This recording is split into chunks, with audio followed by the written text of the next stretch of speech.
from the Dipito. The Dipito Merry Christmas Show.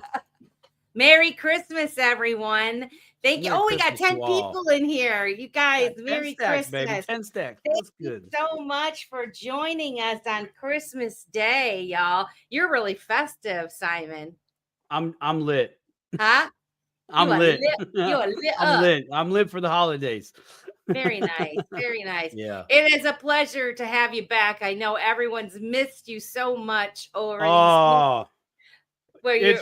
I tell you what, it's been great to try to be in the comments. You know, I see so many comments, but like hiding from the boss, Yeah. still swinging my hammer so I don't get snitched out. Take off the gloves, say something, and then like, you know, I'm typing so fast that it comes out wrong. I'm like, well, they probably think I'm high or drunk at work. This is not a good thing. Maybe I should just lay off the comments. But it's been so hard to not want to interject on all the shows that, you know, I haven't been there for.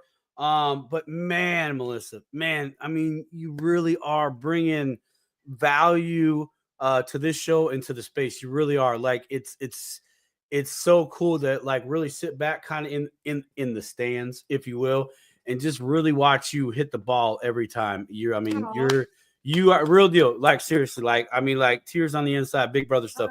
You're crushing it, man. You give me knockers. I appreciate that very much, and I thank Keita and Amanda. Yeah, Keita. Yep, everybody having my back. Coming and co-hosting with me, and we've had wonderful guests that come on and give a lot of added value to everybody, and that makes it a lot easier, believe me. Yeah, it does, doesn't folks it? Come on with me. But oh my gosh, so we have Northern Living is in the house, Becky's here, Rosemary, Susan Roblin's here, Brent is here. Merry Christmas, you guys. Thank you so much for coming. What's good? I hope everyone had a wonderful Christmas day. We actually, we're just laying low today on Christmas Day because our family, we host it on Saturday, the Saturday after Christmas. And so smart. Brian so was smart. working his butt off last night, creating the perfect atmosphere for the 6 grandchildren to have a little Christmas disco party in the basement. So do you got the can you bring up that post you did on X of the Christmas dance party? I want to show that to the Dipitowers, man. Dude, this is awesome. I woke up this morning and, you know, I'm still trying to get my, you know, get all the cylinders firing at the same time when I wake up in the morning. So I default like everybody else does. I grab my phone and, you know, I'll go to some social media or crypto market, whichever happens to be closest on the app page that I open up. Anyways, I saw your post to that and I was like, oh, that is so flipping cool. That is righteous. Yeah. Add that to the show. Let's see here. Let's see if I can do it. So look at that.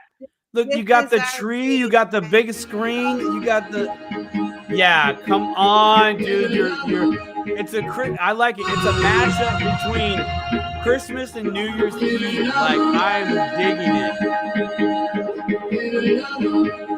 it. Yeah. Yeah, it's funny. Yeah. Oh man, those kids are gonna have a good time.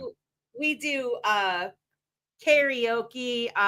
Both my boys are musically inclined. My sister's musically inclined. I sing a little bit. So Christmas time, we tend to do, we sing, and the kids really like the karaoke. And so they'll put up songs that we put it up on that big screen and they dance and sing. And it's such a pleasure. I just love it so much. And I'm always texting my kids beforehand. It's like, please bring your guitars. Please bring your guitars. Because I want to hear you guys sing. So yeah, Crawfish, Merry Christmas. And Lisa A, how are you guys? Lisa.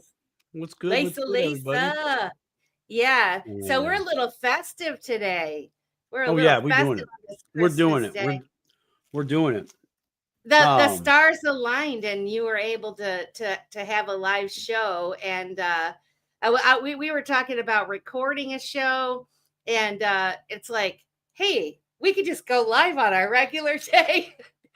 you know, Thank you, Jesus. I thank you for 35 people are in here watching. So we're not the only ones that are calling it a day, after our Christmas festivities and joining the dip a toe and still wanting to get drawn back into the crypto and digital asset space. We can't stop Crypto, looking. the cryptos don't sleep at night, man. Cryptos don't sleep. They do what they do Well, all day, every tell day. the audience what you said earlier, Oh, right before we came on. okay, all right. So I want to share this, and this is truth, and this is knowledge, all in the same realization of what happened to me this Christmas this year. And some of you will definitely relate to the current state of everything that's going on with this bull run. Now, this is my third bull run, so I've been in this space now arguably a while. People hear that and they're like, "Whoa, you're like a relic." And so for every Christmas and New Year's that I can remember, I would always be watching the market. I would have the crypto market open on my phone, or I would be watching something crypto related, and then I'd be watching the market on my phone every Christmas Eve, every Christmas Day, every New Year's Eve, every New Year's Day. This was the first Christmas Eve and day that I didn't look at the market. Nice. And so it was. I didn't really know what was. I was like, hey, I haven't looked at the market today, and it was great to be in that moment to realize, oh, well, why didn't I look in the market? And I came to this conclusion. I have such a good confidence in the digital assets that I am participating in and the space that I'm in, that I'm not constantly what's going on. That kind of behavior plus kind of, I would say it was a fear space at some Yeah. point, right? And then it turned into like a greed space, like I want more, right? So I kind of went through these phases. And this year it was oh my gosh, what does my wife call it? Uh, Contentment. I am Content. very content with the assets that I'm in and with the plans that I put in place for me.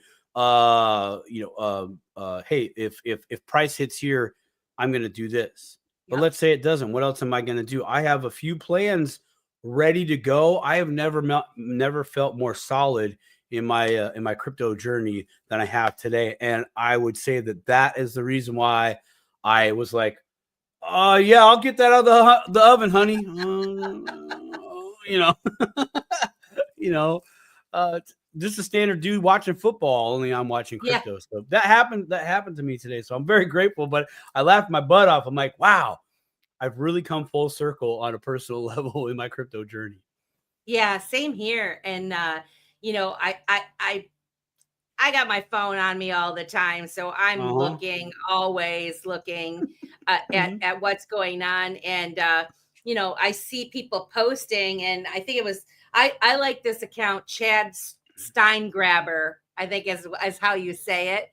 But he's a wealth of knowledge, and I like following up on his posts quite a bit. I like reading them, and he was mentioning something about the what is it? The open options were increasing. Like basically, oh yeah, more money is coming in, and when you do that, there's more, potentially more liquidity being entered into the XRP market, and I mean, that's just a really great sign.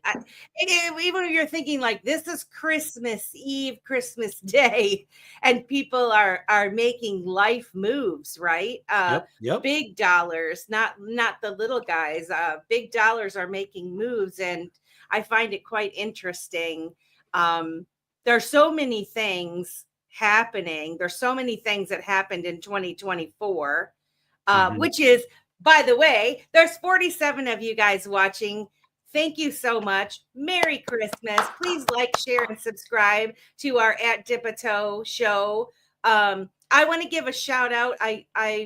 That who we interviewed last week, Oh man, that was fantastic. Do you know how much of a I had such a challenge trying to pick out one area of discussion. Like I drive home and I'm like, which one are you gonna do? Which one are you gonna do? I felt like a 5-year-old choosing a candy bar at the Yeah, first time, and I walked right into Willy Wonka's chocolate factory.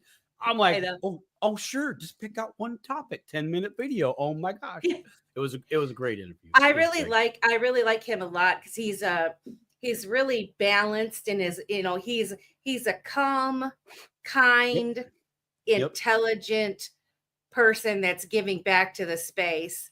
Yeah. And Absolutely. I went in, I think it was Death Ranger on X. If for those of you who aren't on X, there's a lot of accounts on X and they hold spaces. Many of them are very educational in the digital asset space. And so, if you're starting to dip your toe into crypto and blockchain and all of those things, there are quite a few gems out there, great people that are sharing their insights, firsthand knowledge, that sort of stuff, educating the space. And so, anyway, it really meant a lot to me today because he gave us kudos for the Dip a Toe show and cheered us on, and was impressed that we're organic in our following, we're growing slowly. And he sees a bright future, and I just want to say thank you for saying that. I really appreciate that. We do try. We are organic here. And our goal for this show is to let the little guy have a voice and provide, Amen. some educated folks that do know more, have them come on and feel comfortable to really tell their story and share their experience with the people and give the people the opportunity to ask them questions. There's a lot of shows out there in the digital world.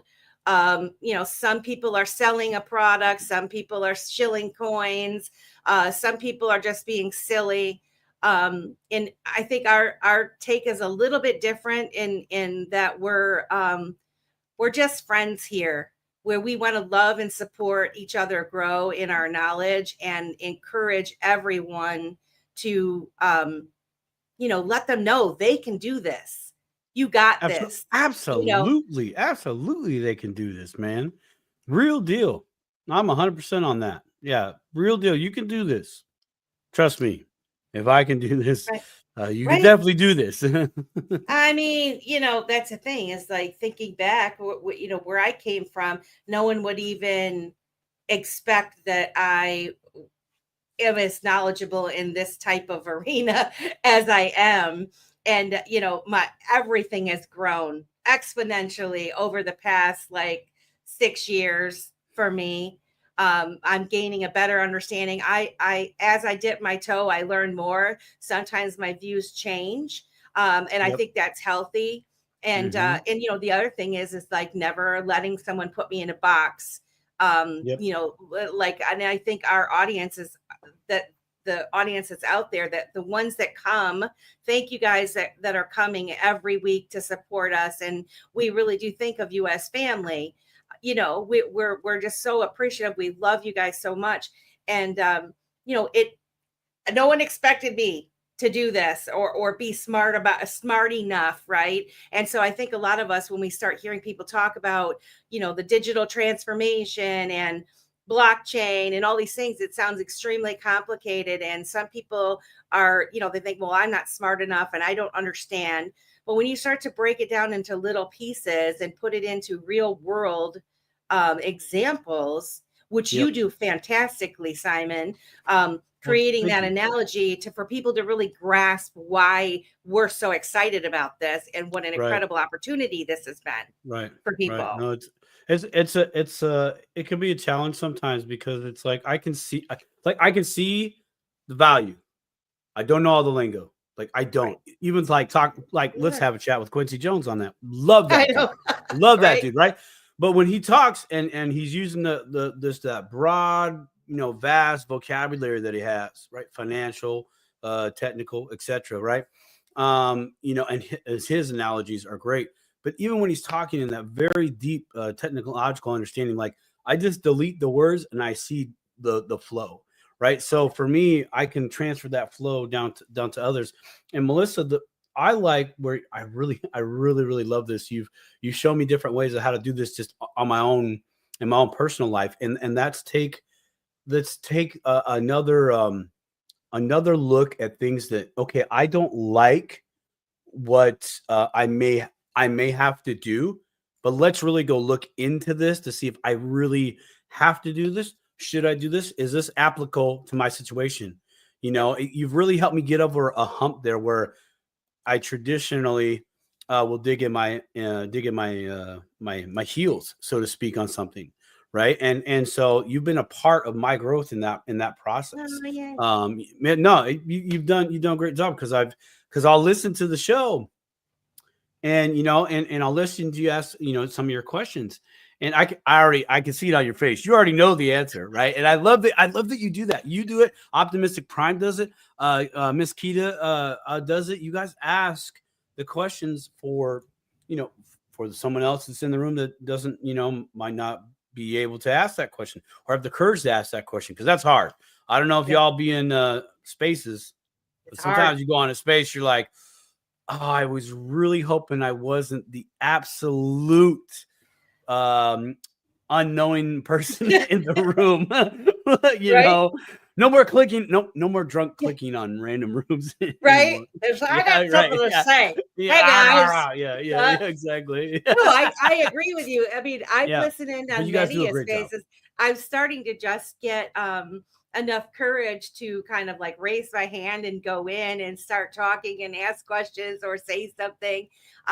Because and I think this is what I want to inspire people to do because we all have a voice. We all have our opinions. Whether you're an early bird, like you're just starting to dip your toe into this, it doesn't matter. Your questions matter, and we need to know how to answer those questions. And you might be thinking of something that we aren't thinking, right? Because Yep. it's hey Kita, happy Christmas, my friend. um the people might not, they can't ask the questions themselves, and so getting into a space where people are super educated about something, um it can be very intimidating. And so I do try my very best to ask questions for myself and Mm-hmm. ask Mm-hmm. questions that I know I would have liked to have answered 5 years ago when I was Mm-hmm. listening in or watching shows or whatever, Mm-hmm. because I know that there's 10 more like me out there, at least, right? Mm. And if we all live that way, right, the world would be a better place, I think, just because we're really trying to educate. And I don't think that people do it on purpose, because they get caught up in the No. conversation, right? Sure. They're not Yeah. Oh yeah. Oh intentionally. yeah. Yeah. I'm Yeah. just trying to do my part to support them, which also helps them explain it in a different way. Right. I Mm-hmm. mean, my Ryan does this to me. I can't take credit for this because Ryan has been pushing me from the day that I've met him, and on explaining things in the right way without going on and on and on and on and on, because sometimes I do. Laxville XRP, Merry Christmas. Thank you for coming. Adrian, huh? Mm-hmm. What up, guys? I was Oh, trying. I we was got trying the not new to burp all mindsets real in loud. here. Yeah. Merry Christmas, new mindset. Woo. Thank you for Man, this coming. festivity is getting hot. You get a Oh little, my you gosh. get a little hot. Yeah, well, I get these aren't LEDs. These are old school, baby. Old school. This is I, I have the Bitcoin of Christmas lights. It's old school. nice. I actually have an angel that you put on the top of your tree, and Yeah. I had it plugged in, and we were decorating and stuff yesterday, and I went Mm-hmm. over to it, and I'm like, "Oh, this girlfriend's hot. She mm-hmm. real hot. I don't think you want to leave that Mm-hmm. on all night long. That don't seem Mm-hmm. safe, especially if you have a real tree. It's not a good Mm-hmm. idea. It's Yeah, not a actually, good this idea year, at all." we love the real tree. Like we'll go up to the mountains, chop it down, make a big day of it. Right, it's, pretty festive for us. Oh, But this year, we just decided to do the hand me down Christmas tree from my wife's grandmother. I'm like, you know what, Grandma needs some love this year, so we did grandma's Christmas tree, this year, and that's nice. but the lights are old school. They're not LED, right? Mm. I plugged it all in. They've been on for maybe like 3 hours, and I was like, "Why is it warm over?" Oh, I'm like, "This is plastic." Oh, this is Huh? not. Oh my god, dude! Like What the hell? this is not Huh? good. As kids, man, we there was all kinds of stuff. You look back and you're like, how did we live? How did we survive with all this stuff that we were, you know what I'm saying? Like, hmm it's hmm crazy. It's It is. crazy. It is crazy. Hey, I'd like to circle back around what you were saying about how we can. You were kind of touching on changing the world, about how Yeah. you're trying to help others. Others help you and you help others, and if everybody did that, it'd be a better place. Yeah. Cryptocurrency really is a bridge. It's a bridge between arguably opposing communities on a whole different set of issues, right? Yeah. And because of cryptocurrencies, it's really bridging that gap between those other issues, right? Where you know I might be listening to somebody talk about cryptos. I mean, they're on point, game tight, and then they might be talking about another issue.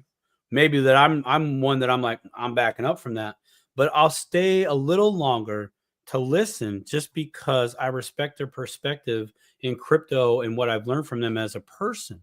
And it's really dissolved. I've seen it on a lot of people. I mean, you go to XRP convention, you know what I'm talking about.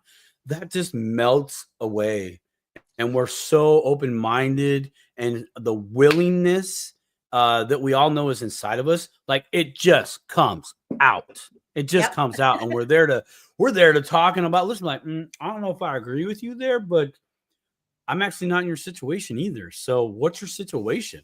You know what I mean? Like we move on from the thing that we don't like. Well, how did you get to that spot? Not talking noise, just want to know how you got there. Like, damn, I love it. I that's one of the biggest and greatest things that I will always take away from the crypto space. What's the matter, Rocky? You want to go outside? Okay, I'll mute my camera Mer- and let the dog go out. Merry Christmas, Anna. And Laxville XRP. Absolutely. Absolutely. I recommend going to XRP Vegas. It was the best experience. We had so much fun last year.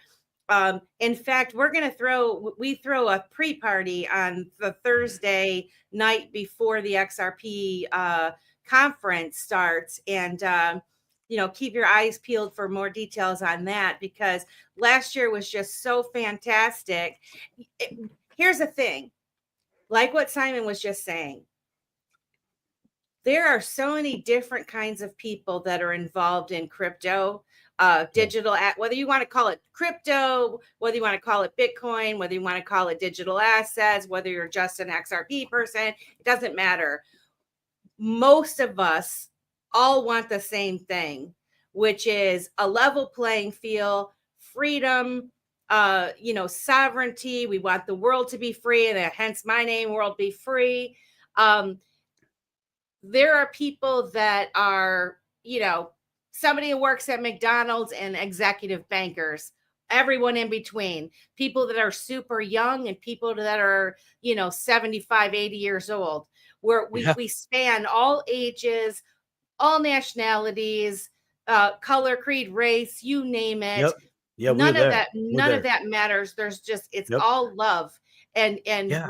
whenever we get together, and I feel like that, like our community, we've been drawn together like magnets. Like we, what is it? What do they say? Like good sees good, or there's some kind of saying. Well, Game sees there's this. game. There's game That's sees what I was just game. gonna say. I'm like, well, I was taught game recognizes game. Like, and I Game knew exactly what that means. But I I knew mean, we exactly got what that mad meant respect. in junior high. I know exactly what that meant. It's like game recognizes game, and it's Huh? true. It's facts. A good recognizes good, bad recognizes bad. It's pot. Pot recognizes cauldron because they both happen to be black.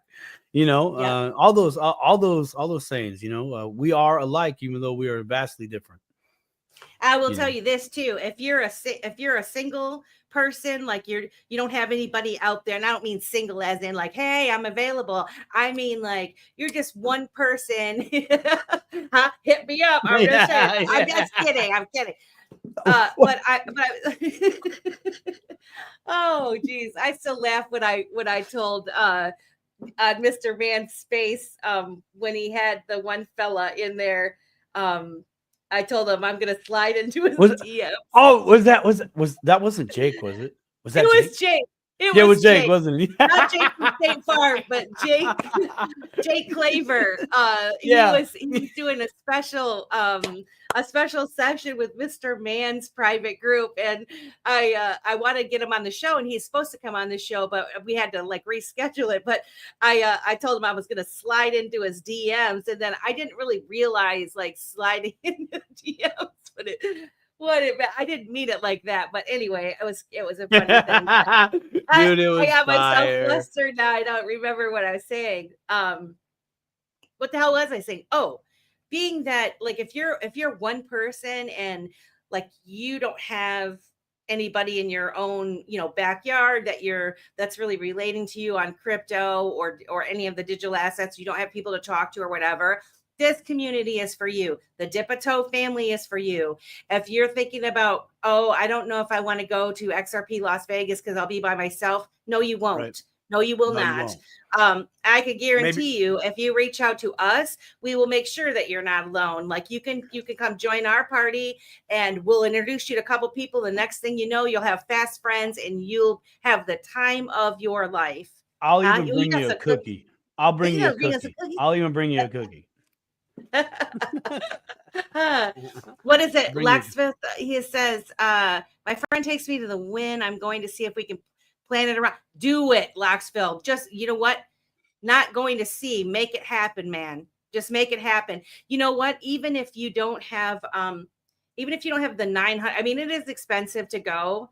But people have to have respect for how much money it does cost to put on a convention of that size and scope, and the things that go on. It's huge. It's it huge. is expensive, but I will say, to me, it's worth it. Like I've spent $900 on worse things in my life, right? But even like I know people last year didn't buy tickets to the convention because they couldn't afford it or they didn't want to spend the money on it. They still went to all the parties. There's so many parties. There's so many things going on that not everybody stays for the full conference either. I mean, so I'm just saying, like, if you're thinking about going, do it. Just do it because it's so full send. awesome. Full send. That's something else that I've really progressed in since I've been in crypto. And it's my overall perspective / view of money, how I feel about money, what it means to me. And there's an association of a bull. Yeah. Full send. I love it. Yeah, do full send. Full send. Go for it. Just pull the trigger. You get more. You'll get more money later. I promise you. But because that's what living in abundance is. But this space has really taught me. That's been like a sub topic that's talked about, but at a very digestible level. Sometimes we go down rabbit holes real quick. Other times we kind of stay level, and we call a spade, a club a club. And something that I've had to like kind of over the years, me and my wife will have talks about money. Probably the hardest subject to talk about with your significant other. Arguably, there's mass statistics. Well, we finally got down to, some of the core reasons of her position and my position, right? In my mind, I'm like, I can just go get more because why? I've always done that. Okay. So it will always be there, right? Her position is like, there's been times where that has not been an option.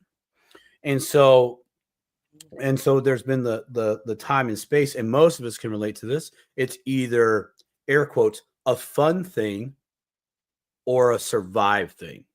Yeah. Right. So, all right. So this space has really helped me to bring my thrive perspective around, right? Because if I'm shooting for thriving, apart, even to get there, I have to be surviving. Like You have you to. can't thrive if you don't survive. Like it's a part of the process. But that's been great for me because I'm like, hey, we're going for thriving. We're not just going, hey, we have food, hey, we have this, because we cap ourselves out. We stop. So raise the bar. Yeah. Go to this thing. You'll be like, I'm going. I just spent $900 on a ticket. Now I'm going to do this. No, you're going to freak out. Cool, freak out, because you're going to get creative. You're going to find a way to come up with that $900 shortfall, if you will.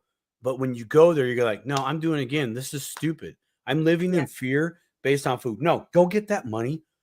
Come and connect with people. Shake hands, a couple taps on the back, whatever. Hang up late night, no sleep, lots of coffee. Do it, because we only get one shot in this body, and we ain't getting any younger. Seriously, man. That's a thing. And when you're there, you feel like you're wow, 25. dang, bro, man, you were sitting at the wrong table. Wow. Okay, so money's not an issue for Locksville. No, money's not an issue. Cards are. Apparently, blackjack is not your game. Yeah. I have a book you can read if you want. I went to blackjack. I went to Vegas once several years ago, a while ago, and never played cards or anything. And I remember back then the dealer said, like, oh, he let my friend and I put our money like together, but he let us both play just to teach us. And like one hand at like $20 is gone or something. And I was like, yeah, I don't think I'm going to play this game, because I was just having fun back in the day. Right. You just you get a beer and you give them $1. And I was just having the funnest time sitting down, putting $20 in a machine, hitting the button a couple times, waiting for the waitress to come, bring me a beer, give her $1, and I'm out the door, down to the next one. And I was hit the beer walking down the street. This is amazing. you're like hit a button, and like a good neighbor, she is there with a beer.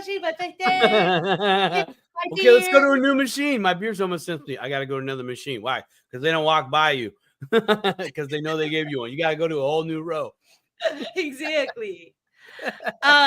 So guys, tonight's Dip a Toe show, we're going to talk about the transformative year in digital assets that we've had. We had headlines from around the globe, starting with big names like Bitcoin and XRP are the two that I kind of wanted to focus on.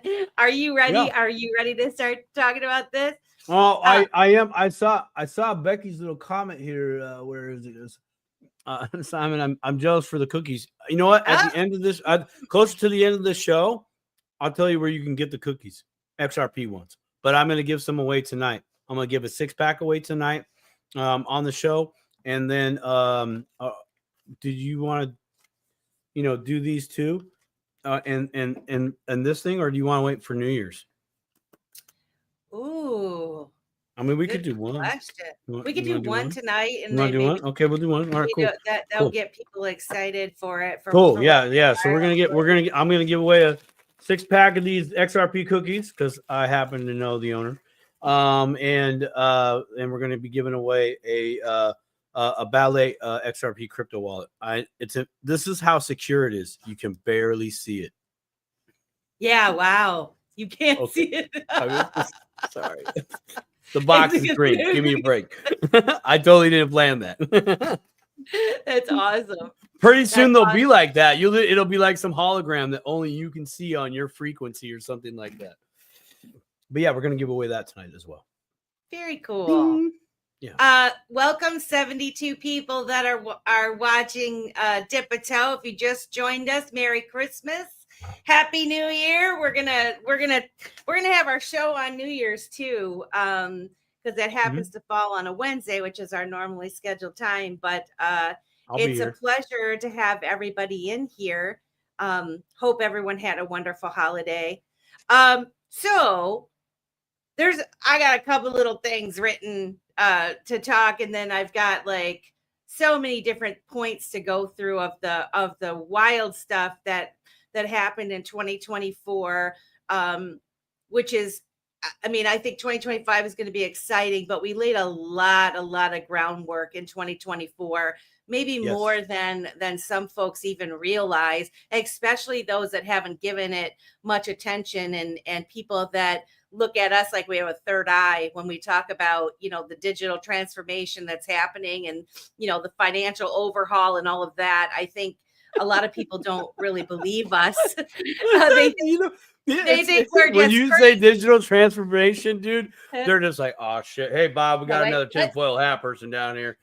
No, you know what they say? They What's think I'm that? talking about the VR, virtual reality, and the people they see, apparently, Oh, people in California are literally like okay, that's walking fact. down the No, that's street fact. Digital, yeah, I with, can see with that. the virtual reality. So, but Mhm. I guess this is the thing that really bums me out somewhat, is that the exposure that intelligent people that I know, they've got great paying jobs, they're very smart people, they don't know what's happening.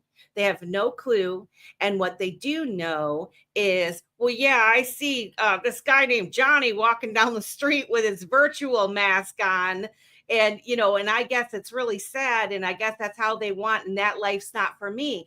And so it's stories like that that Mm. deter people from really even Mhm. dipping their toe. And so when they come across someone like me, they're just like, well, that chick doesn't know what she said because Dan Rather told me about the virtual reality. You know what I'm saying? I know Dan, Dan's not doing it now, but I Dan, just I love Dan. I love Dan Rather though, man. I mean, Dan I'm Rather just was, saying, yeah, Barbara yeah. Walters and Dan Rather told Baba me. Walters. Yeah. This is Walter Cronkite. What about Wally? Remember him? Oh my gosh. Oh, I do. man. I know. Back in the He day. was just on. He was not. He was just on a little bit ago. I guess I saw some. Really?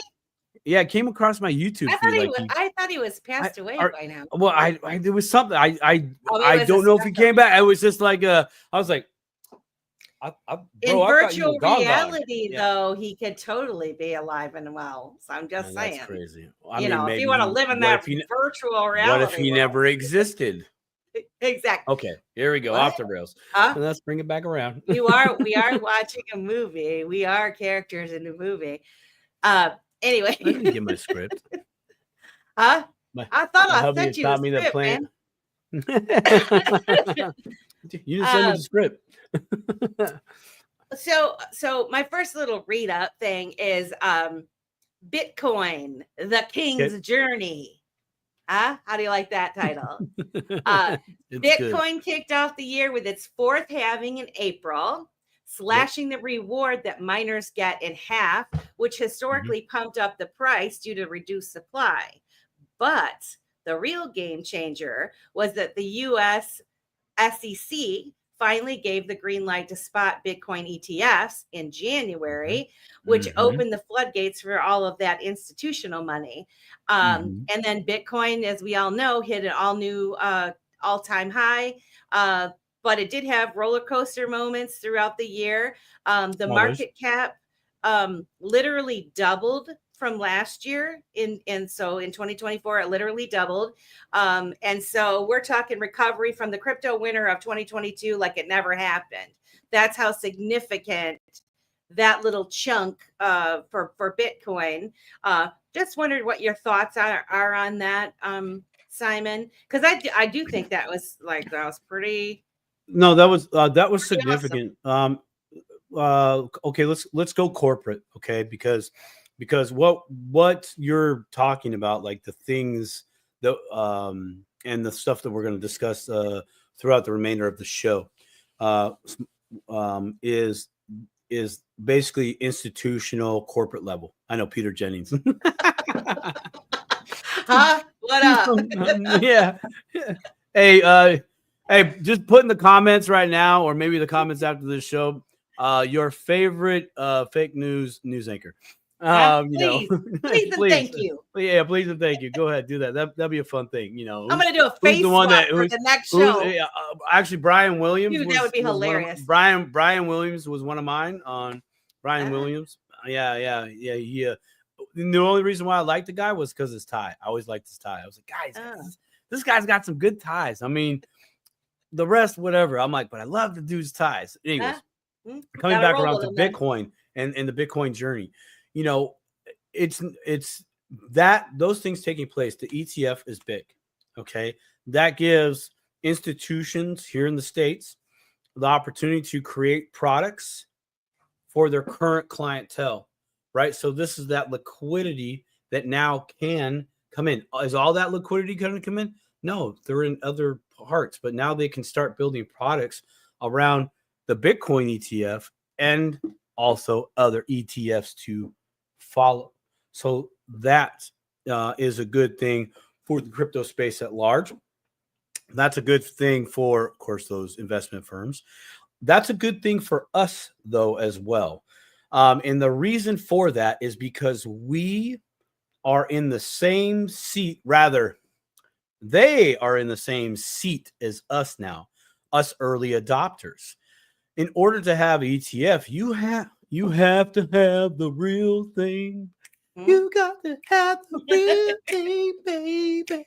Okay, I'll stop saying it, but you have to have the real thing. So for me, I'm like, I would rather have the real thing because we have never had the ability to do what they do already, right? To create products, investment products, and give them to customers. Now, arguably, we can't sell those to customers because we'd have to go through all the hoops that they had to go through to get those licenses. However, we can kind of do the same thing with DeFi that is very much up and coming. Okay.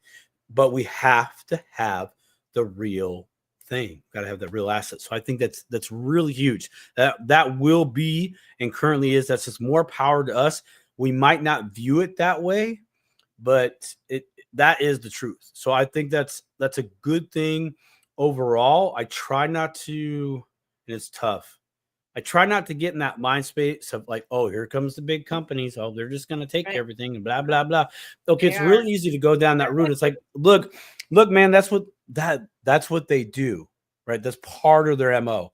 Can you do that? Right? Can you be their competition right now today? I know I can't. Right? Okay.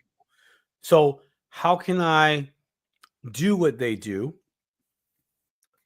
differently? Right? They're taking an asset and creating advantages for themselves. So can I take that same asset and create other advantages for myself? Where are those? And that's just kind of a phase 2 of this crypto journey. But it was far more riskier to be into Bitcoin or any other digital asset 4 years before. It was very risky to be in 8 years ago. Why? Because we then did not have what we have now, and that is the institutional adoption, the corporate adoption, the market adoption, the global adoption, where governments are implementing. We're going to talk about that. National. Yeah. Okay. Then I'll back it up. I'm just saying. No, it's great. There's a lot that was not there then that is there now, and there's a little piece I want to touch on. Has to do with our current jurisdiction that we're in about a certain entity trying to get a little bit more in their back pocket as a strategic position, but I'm not going to go into that part yet. I have a couple things. Come on. Yeah, I agree with everything you just said. And that is for our dipatoers and people that are just stumbling onto this channel. This is why it is so important for you to give this your attention right now, because you do have the opportunity to purchase these assets, the real thing. And so there's a couple things. I mean, yes, the institutions are starting to do these ETFs and the all of the in routes or in ramps to those types of things. They're being trained to explain, how to explain it to their clients. They're starting to get the green lights, like, okay, now you can start recommending this to your clients, where before they weren't allowed to. However, you buy it through that, you're not getting the real thing. You're getting an interest in. And I'm so glad so you said that. when you cash out, you're getting fiat back. You're not getting the real thing. And therefore, and then the other thing was, as far as like money coming in and, better liquidity and all that, that's great for those of you who hold the real Bitcoin, for example, because you're going to benefit from that price rise also. The trick to all of it is for you to realize that it's not for sissies. You do have to be responsible. You do have to do your due diligence and figure out. Luckily, for those of you who aren't like seasoned, or you don't have a lot of confidence when it comes to the security aspect of it, or you have a large amount of money, there are more trusted institutions now out there that can custody, which I know a lot of people don't like that word. They don't want to deal with it because it's, not your keys, not your crypto and that. But there are situations where, you can have like multiple keys where they hold some, you still have control of your key, that sort of thing, to kind of settle your mind. The other thing I wanted to address and ask you what your thoughts were is, I read something about the Bitcoin miners this time with the halvening. Recently they started, they stopped selling their Bitcoin, which then of course appreciates the price and all of that. This is the deal. The Bitcoin that's out there for sale, that comes from the miners, right? That comes from other people that are selling it, that bought it for, years ago or whatever. But it's such a small amount. I mean, you think that there's a lot, but there's really not. And so as soon as they all lockstep say, we're not selling it, one of two things can happen. Yeah, they can all trap themselves in it, right? Or it's going to make the price go up, and it's going to be there's going to be such a high demand for it. And with the fact that these institutions now are buying it, countries are putting it on their balance sheets, states are putting it on their balance sheets. Bitcoin is not something that's just going to disappear overnight. And you know what I mean? It is whatever you believe about Bitcoin, the narratives, they did a really good job with their messaging surrounding Bitcoin. I think it's evolved from when it first came out of what it was, and what it actually is turning into is something, in my view, a little bit different, or a lot of bit different. However, what I'm saying is they were successful. There is more of a agreement on what it is now. And once those other folks start saying Bitcoin good, yes, put it in your portfolio, it ain't going nowhere. I mean, that's just but what do you think about these miners saying they're not going to sell? Because they used to have to sell it to pay for their electricity costs. Okay, so I'm gonna speculate first. So it can help kind of answer your question. That what do I think about the miners not selling? In my opinion, from the miners' perspective, I think that's a good thing, because they're positioned somehow, some way, or a multitude of ways to say that now, or to do that, right? The other part there is you. Oh my gosh, man, this was dang. When did you do that video? It was it was back in the Vita days, Vita broadcasting. Oh, on the brink. Was it Larry Fink?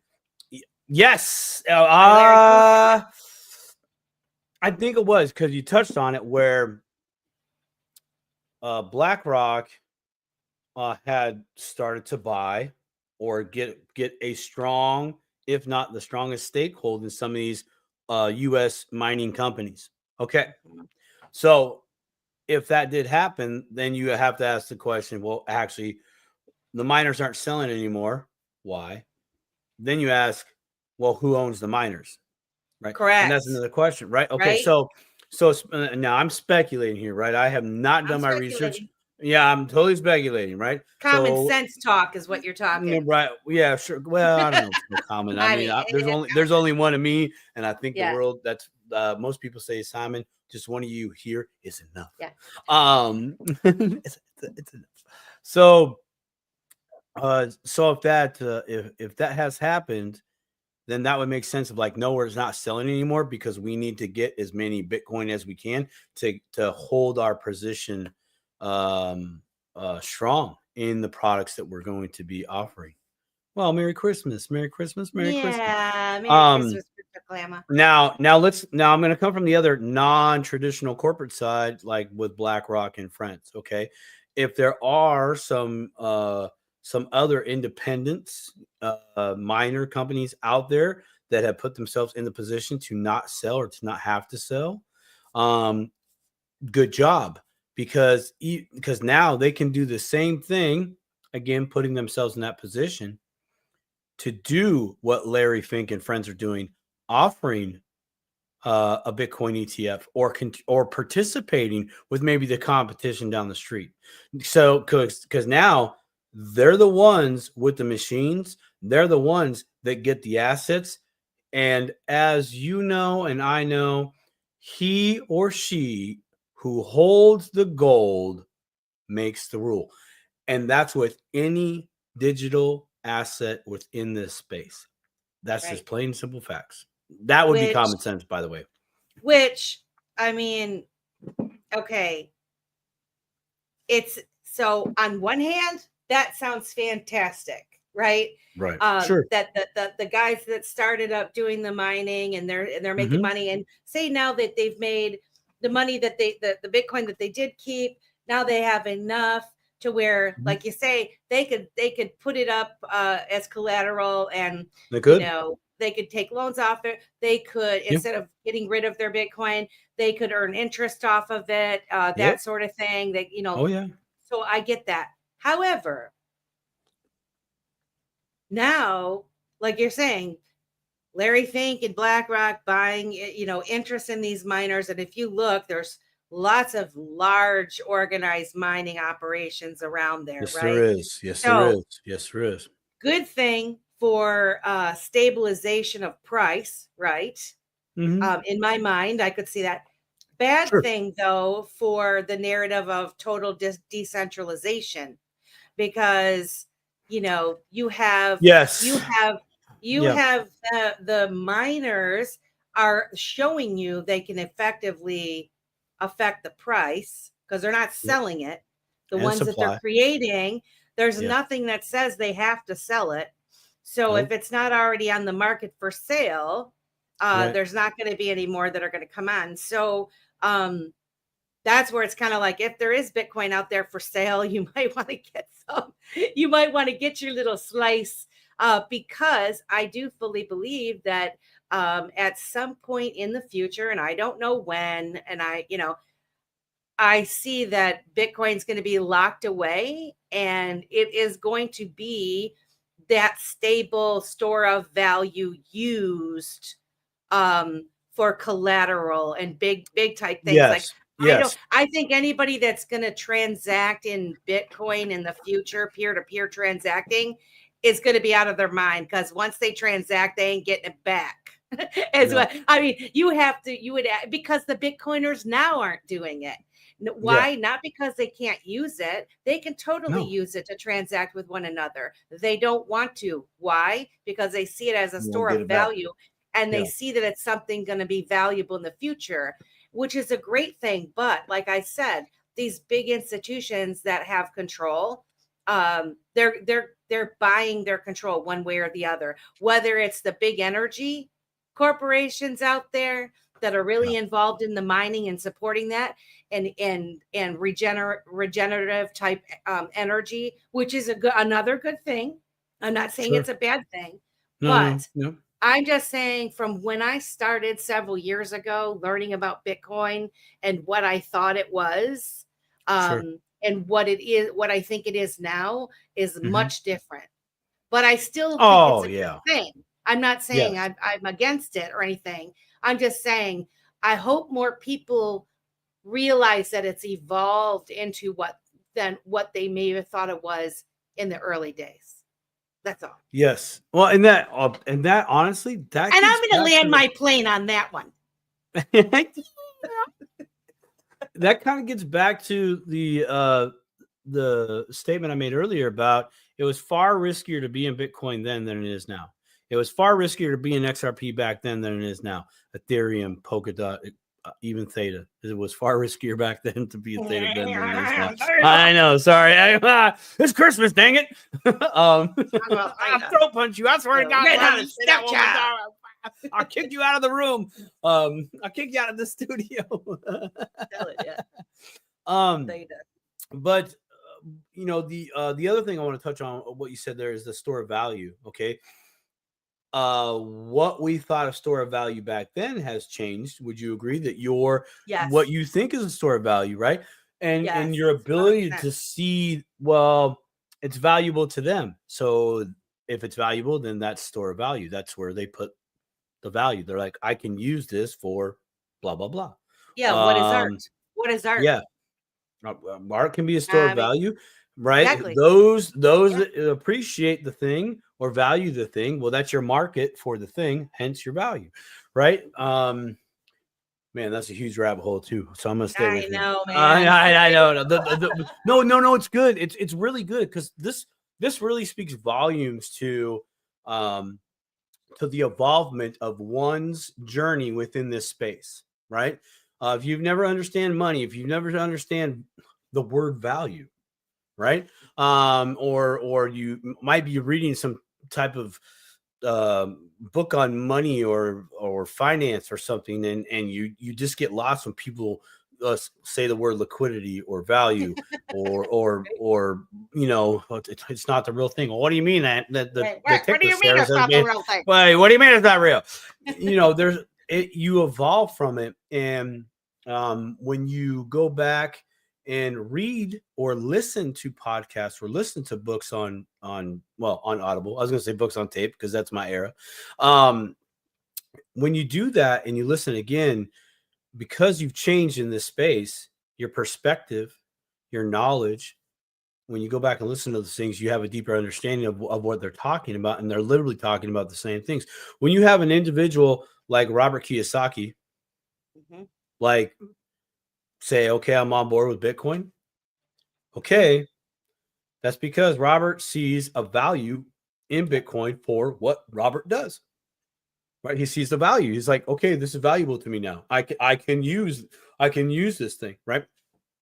All the XRP holders out there, man. Seriously, one love to all the holders out there. Any digital asset, XRP holders get this, right?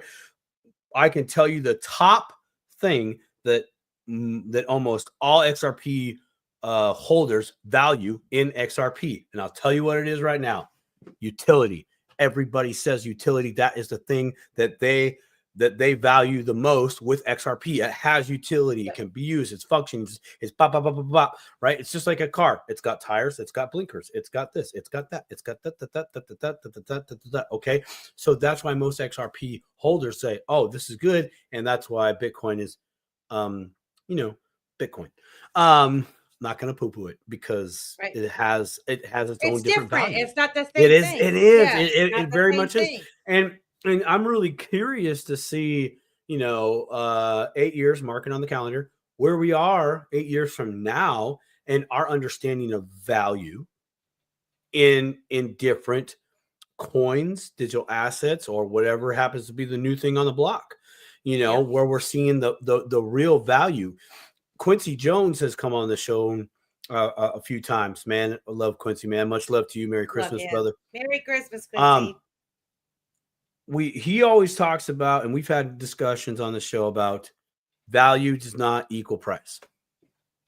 The value in the thing never is reflected into the price, ever, ever, ever. We got XRP at $2.30 right now. Yeah, but how valuable is it to you? Right. Not how much does it Yeah. cost you, right? And so that's been one of the really cool things that I've seen, just not only myself, but in all that have been in the space, that what we thought was value back then has totally been blown out of the water in our own ways. Just like your perspective of Bitcoin back then versus your perspective of Bitcoin now, versus the XRP ledger, meme coins, like the whole gamma ray. But I don't want to go on the road on that, because you got that list Well, that when you're you talking about. expand It's like, your thinking, that's what happens, yeah, encouraging everybody to expand their thinking. Don't put yourself in a box, and, look into these things. I was listening to Tom Bailu, I think is the channel, and he had the Don't F This Up guy on. Can't think of it. Raul Ron Paul. Paul, With Schiff. yeah. Is it Peter Schiff? I can't stand the guy. Okay, sorry, Peter, but he rubs me the wrong way, or he used to rub me the wrong way. Okay, because I sometimes I have to work on this myself. Sometimes with personalities, I tend to I can't listen to the person. I just stay away from them. However, I went to bed last night and I was listening to my podcast or to a space or something, and somehow I woke up to Tom Bailu's show, and he had the two debating back and forth about Bitcoin and gold and what, all these things. And I have to say, maybe a year ago, if I'd have come across that, I would have been like, I can't listen to that guy, I'd turn him off. But I listened to what he had to say, and I'm like, what, this dude, no matter if I like him or I don't like him, doesn't matter. He's been around the block for a lot longer than I have. And he has value in the things that he's saying. And so what I try to do is take out little pieces from everybody's perspective and come together and well, what does Melissa think? What do I think? What does my gut say? And I could totally be wrong on a lot of stuff, but I've let my gut instincts lead me this whole journey, and it's been wonderful so far. I've been pretty good with navigating it, but I just really do encourage people to listen to different perspectives, particularly, if you get so caught up in a project that the only people that you're talking to or listening to or reading are only about that, you're doing yourself a disservice, because the whole point of what we're going through, this global transformation, you have to realize there are different cultures and countries building their infrastructures also. It is going to be a level playing field. There will be interoperability. There will not be one blockchain to rule all. Okay. They're all going to be working together. And at some point, and those that choose not to work together, they're going to be off on an island by themselves. So do you want to go on an island? So be it. If you want to be participating and supporting in global economies, because that is how the world works. Right. And, I do see that they are. And so, like I said, whether you like Bitcoin, you don't like Bitcoin, you like XRP, or you don't like it, take a deep dive into these other projects that are out there, and see where you may have missed something. Because you won't be respect. Was it? I'm with you, taking a range of information, then follow your gut instinct. Yes. The more that we listen to, I'm losing my voice. Sorry about that, guys. The more that you listen to your own gut instincts. The other thing is this: I make my decisions myself. So if I'm wrong, it's on you. Then it's on me. We joke about the theta thing, but I was part of the FOMO with the theta. I bought the house on the hill. I bought the house on the hill. La, la, la, la, la. And I was silly Sally because I had some money, which I normally don't have, a little chunk of money, but I had some. And, all these people were just pumping it. And, I was fairly new, and I trusted these folks and whatnot. And, I bought the top, man. I bought the top, and then I watched it go like the Price is Right yodel thing. Yeah, right down to like, I paid 12 times what it is right now. So, that's a little thorn in my side. But you did that well. That sounded just like the wheel, huh? It is, Damn, yeah, you're it did talented. yeah. But if I would have listened to my gut instinct, and I would have done my own research, I would not have bought that. I wouldn't have done it. So it's like, you got to listen. You got to listen to your own, Yeah, you your know own what though? self. But I mean, Live look, and learn, man. Live and learn. And that's why this show is yes, here too, to you know kind of what? help you guys Out out. of all the coins that you have participated in, I would say that Theta is your greatest teacher. That coin has Yeah. taught you so much about you, not so much about crypto. Yeah. So was it worth the money to learn that? Look, It was. 40,000, It was. 40,000 foot view. Absolutely. Yeah. Everybody has to have their Theta, their Shiba, their Pepe, their rug pulls. Everybody has to have that at some point. Buying at the top, it's tradition. You gotta Look at all the you people. it's your Price. initiation. Hey, did you get any phone calls about cryptocurrencies at 52 cents or 55 cents XRP, or did you get them at $2.75? I got them at $2. There you go. That's just human nature. It is Hey, psychology of this whole thing. Yeah, It's really Oh, true, hey, though, it guys. moved. It moved. Can you tell me how to get in? You think I should buy some now? No. I'm not gonna tell you how to get in today, dude. Well, why not? It's up. That's why I'm not gonna tell you how to get in. Well, that's just mean. I'm doing you a favor. Trust me. Yeah, but I mean, I would say this with XRP anytime at this point, if you want, I don't see XRP going back down to 50 cents. I really don't. That's just my opinion. I don't know, but I don't believe that it's going to go back down to 50 cents. And I'm going to personally continue to dollar cost average in. Although there are some other projects out there that are pretty affordable right now, that you can look into. What is it? Solana and Sui are going to do extremely well, but are rarely discussed. But we rarely discuss these projects. That's exactly right, Atlantic Living. Welcome to Dip a Toe, Atlantic Living. Good to see you. That is so true. And it's a good point. People tend to talk about things that are popping, right? Whether because they're pumping. I don't want to accuse anybody of anything. Whether they're excited, whether they're pumping their own bags, it doesn't matter. Atlantic Living puts out a very good point. Is a lot of the projects that we think are sleepers that are going to do really well, and people have done a lot of research on them. You don't get a lot of folks out there regurgitating, you should buy when the prices are really low. What is that? Is that human nature? Because we don't want to tip everybody in because we want to still build our bag. Like, I don't know. I think part of it is that reason. Because otherwise it's validation. Yeah. Look about. Okay, the first time, go back into your journey. Let's just take XRP for example, because most can relate to this. Nobody listened to me about XRP in our groups. Like everybody. No. I know that. Again with the XRP. It's a banker's coin. Just listen. Yeah.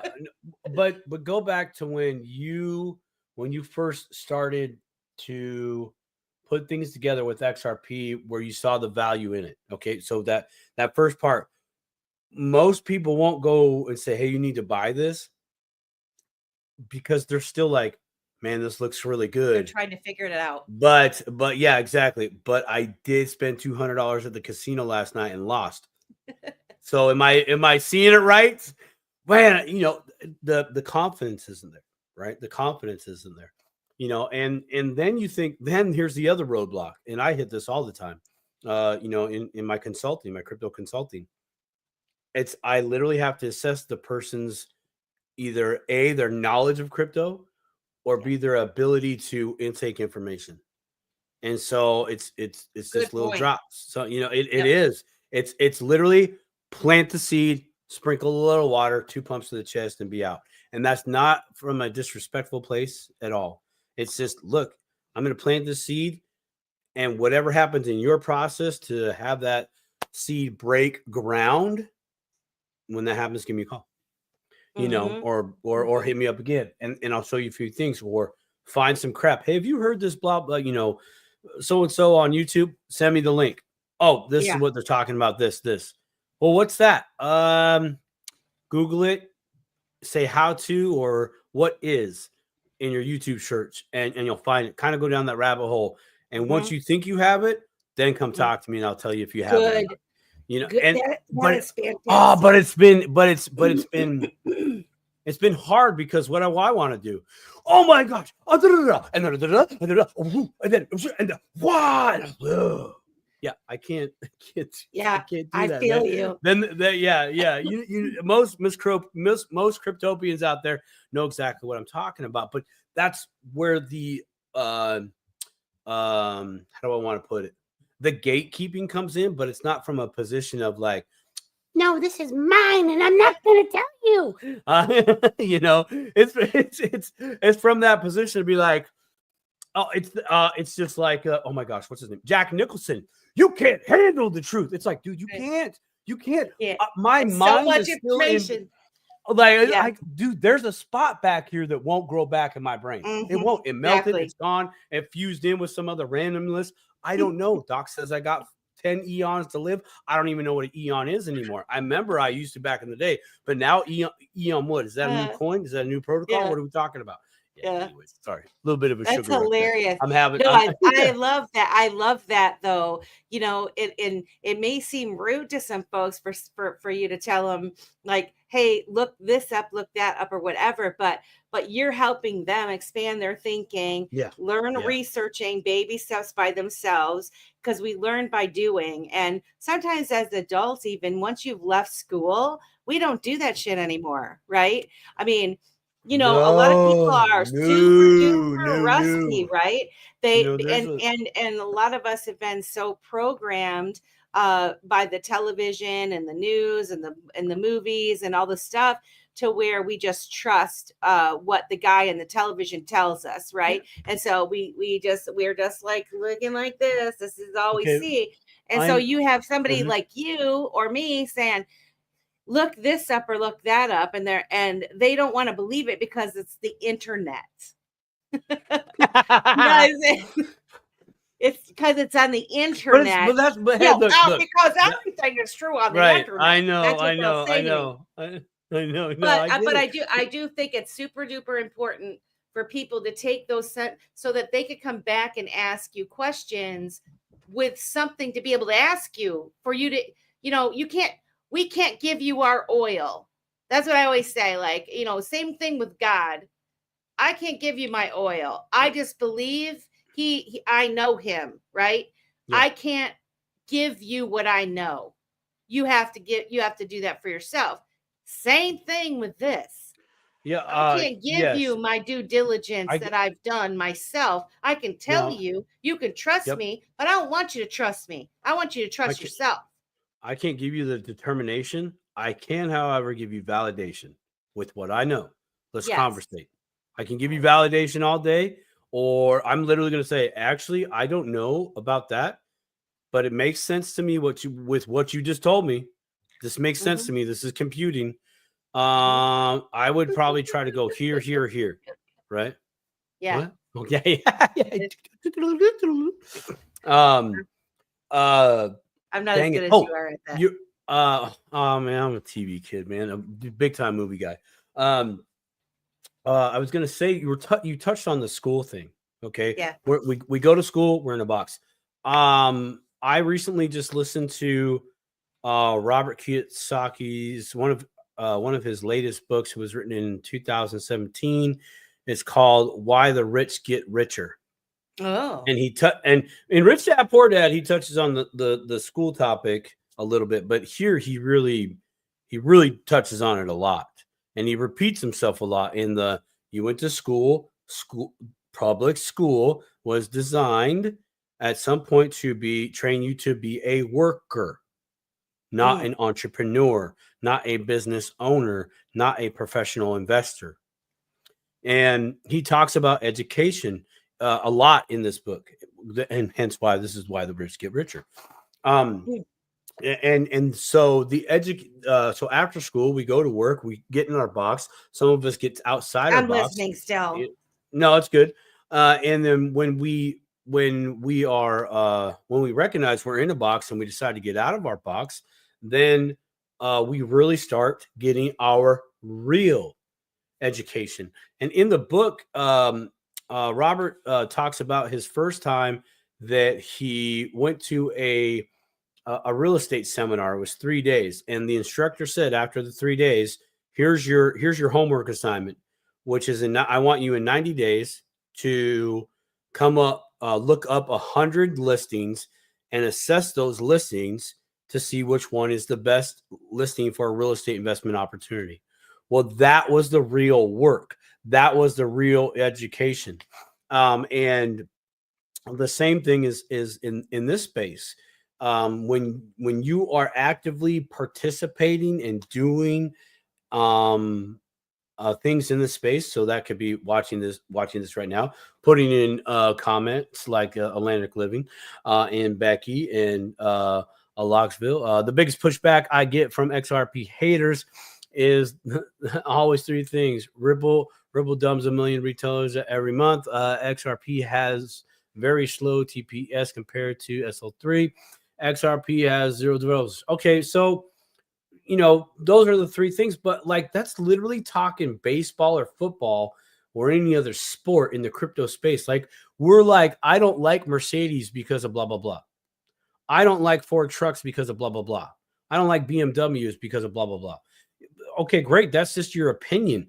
They're all vehicles. They're all cars. They can all do different things. A truck can do something a BMW can't. A BMW can do something that a truck can't, or maybe as effective as a BMW can, or maybe effective as a truck can't. And that's the difference, right? You see value if you're able to recognize value in everything, then you're really going to win. But how you do that is through your real education. This right here, me conversating with you, sharing my journey. I'm probably going to say something. You're going to be like, Simon, I don't believe a word you're saying, but since I'm up late tonight and I took the day after Christmas off, I accept your challenge. I'm going to go look this up. Congratulations. You are now learning. Just like me when I read books. Again, by the way, I don't read books. I am not a book reader. But I have found value finally in books because of audibles. My education is now again thriving. It's all good things here. And so, the education component is very truthful in that why the rich why the rich stay rich, or why the rich get richer. Yep. Education. And it's not formal. They go through simulation. Yep. Right? Okay. Here's a great thing. Something I do with my clients. When I get them set up with exchange wallets and all that, it's like a 2 to 4 hour deal for us to buy coins, send them from one call to another, and then send them back and send them back and send them back and send them back. Now we're playing catch in the backyard. And yes, you're gonna blow the $40 of that crypto, sending that back and forth. But but you're learning. Yes, you're learning a lot of things, and I wait for them to go, hey, I noticed this. That's good. I'm glad you noticed that. Let's talk about it. This is the time. You are ready, right? Yep. Just like when I listen to people in the crypto space, where I meet people at XRP event, I'm like, hey, you talked about this way, dude. Can I buy you dinner? Because I want to chew some fat with you. I got some meat on the bone that I want to kind of wing off you just to see where I'm at. And they give me game, and then I typically give them some game back. Yeah. It's education. Well, Because is here's the key. deal. In Here's the talking deal. with everybody, there are this is the broadening your horizon and spanning your thinking. So, Yes. certain people with wallets and all of that, they, people have different ones that they use, different exchanges, different DeFis, all of these Yeah. things. Yeah. Um, and you might have gotten comfortable in the one that you use, and you're totally Yep. missing out on, you know, XYZ or Absolutely. Yep. whatever. And so Absolutely. again, this is like going back to going to a conference, whether, and guys, Bitcoin conference is also this year at the same location as the XRP Vegas. They'll be there Tuesday, Wednesday, Thursday, I think is what it is. And then Friday, Saturday is the XRP convention. So, I Yep. mean, there's going to be so many people there to talk Yep. to, but I know. we we're going longer. I was like, oh, nobody's going to show up and it's going to be an hour show, but I still have a lot of things to go over Let's in continue. the 2024. So now I got my little thing I wrote up for XRP.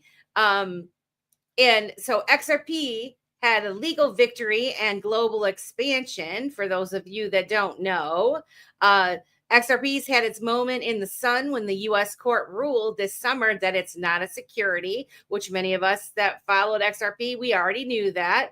At least it's not a security when it's traded on the exchanges. But this clarity was like a rocket fuel for XRP's adoption. Countries like Brazil, Australia, and even heavyweights like India and Japan started using XRP for cross-border payments. And Dubai went a step further, using XRP for global settlements, making it the first virtual asset recognized for this purpose there. And then let's not forget the Central African Republic and El Salvador continue to embrace Bitcoin as legal tender, with El Salvador expanding its crypto infrastructure. And so, I mean, those were the two big guys that I wanted to talk about initially. XRP, like all of the things that have happened and that was part of the reason why I decided to look into it even more, because my gut instinct initially told me to buy XRP. I didn't know about Ripple. I didn't know anything about any of that stuff, but I started looking into the coin, and I'm like, this really seems like world freeing, level playing field type of ideal, where you can exchange anything for anything, and having a bridge in between that is not dominated by one country, right? And getting countries to not have to trust each other, but they're going to use this mechanism in the in between, and it's going to be able to exchange value for pennies on the dollar, not no longer having the need for the Nostro Vostro accounts, where in the past they've had to hold large sums of money with different countries in order to do commerce with them, because they didn't trust each other that the money was going to be good, right? They're going to send it over. Is it going to clear? We don't know. Or is it going to get lost in translation or whatever? And so, yeah, like, whoopsies, that was a mistake. And Oh, we don't know what happened. there's a lot of errors in our current banking system. A couple percentage of the trillions of dollars that get back and forth all of the time, and when you're sending money, nobody wants to deal with that. Or the little guys, even you or I trying to send money to someone in another country can cost a considerable amount of money, especially if you're only trying to send them $20 and it costs you $10 to send them. Yeah. Ouch. Sounds like an Ethereum fee. Well, yeah. And let's say, so sorry. No, I mean, really though, that was the always a thing that I was so confused on when it came to Ethereum. Now, I'm not knocking Ethereum. I don't really hold much Ethereum at all. Mainly, or Ethereum coins, really, because of the fees. Okay, when I was dipping my toe in, right, and that makes sense. I was always kind of confused when it came to them, because it screamed like traditional banking type way, like of as in terms of like how they corner it and they charge the fees and all of these kind of things, right? um I'm like, and especially with Bitcoiners, they had a huge problem with XRP, but they were like, Ethereum is great. And I was like, well, it just doesn't make any sense to me. It didn't make sense. If you were saying, because if you were saying that XRP is the banker's coin, which is what a lot of people say, and particularly in the beginning when I was looking, I got poo-pooed on for even thinking of buying XRP. How could I betray, and the movement and all of this kind of stuff? And but yet they were okay with Ethereum and the amount of fees and and so it just that part never really made sense to me. And then once I found out about the company Ripple and lawsuit, and then the supposed Ethereum free pass, and then of course we had the creators of Rigged from the Start on the show a month or so ago. Amanda and Chris. uh Chris and Maya from Maya, Fruition. Now they're Fruition News. But you can still buy the Rigged from the Start movie on the Fruition Productions website.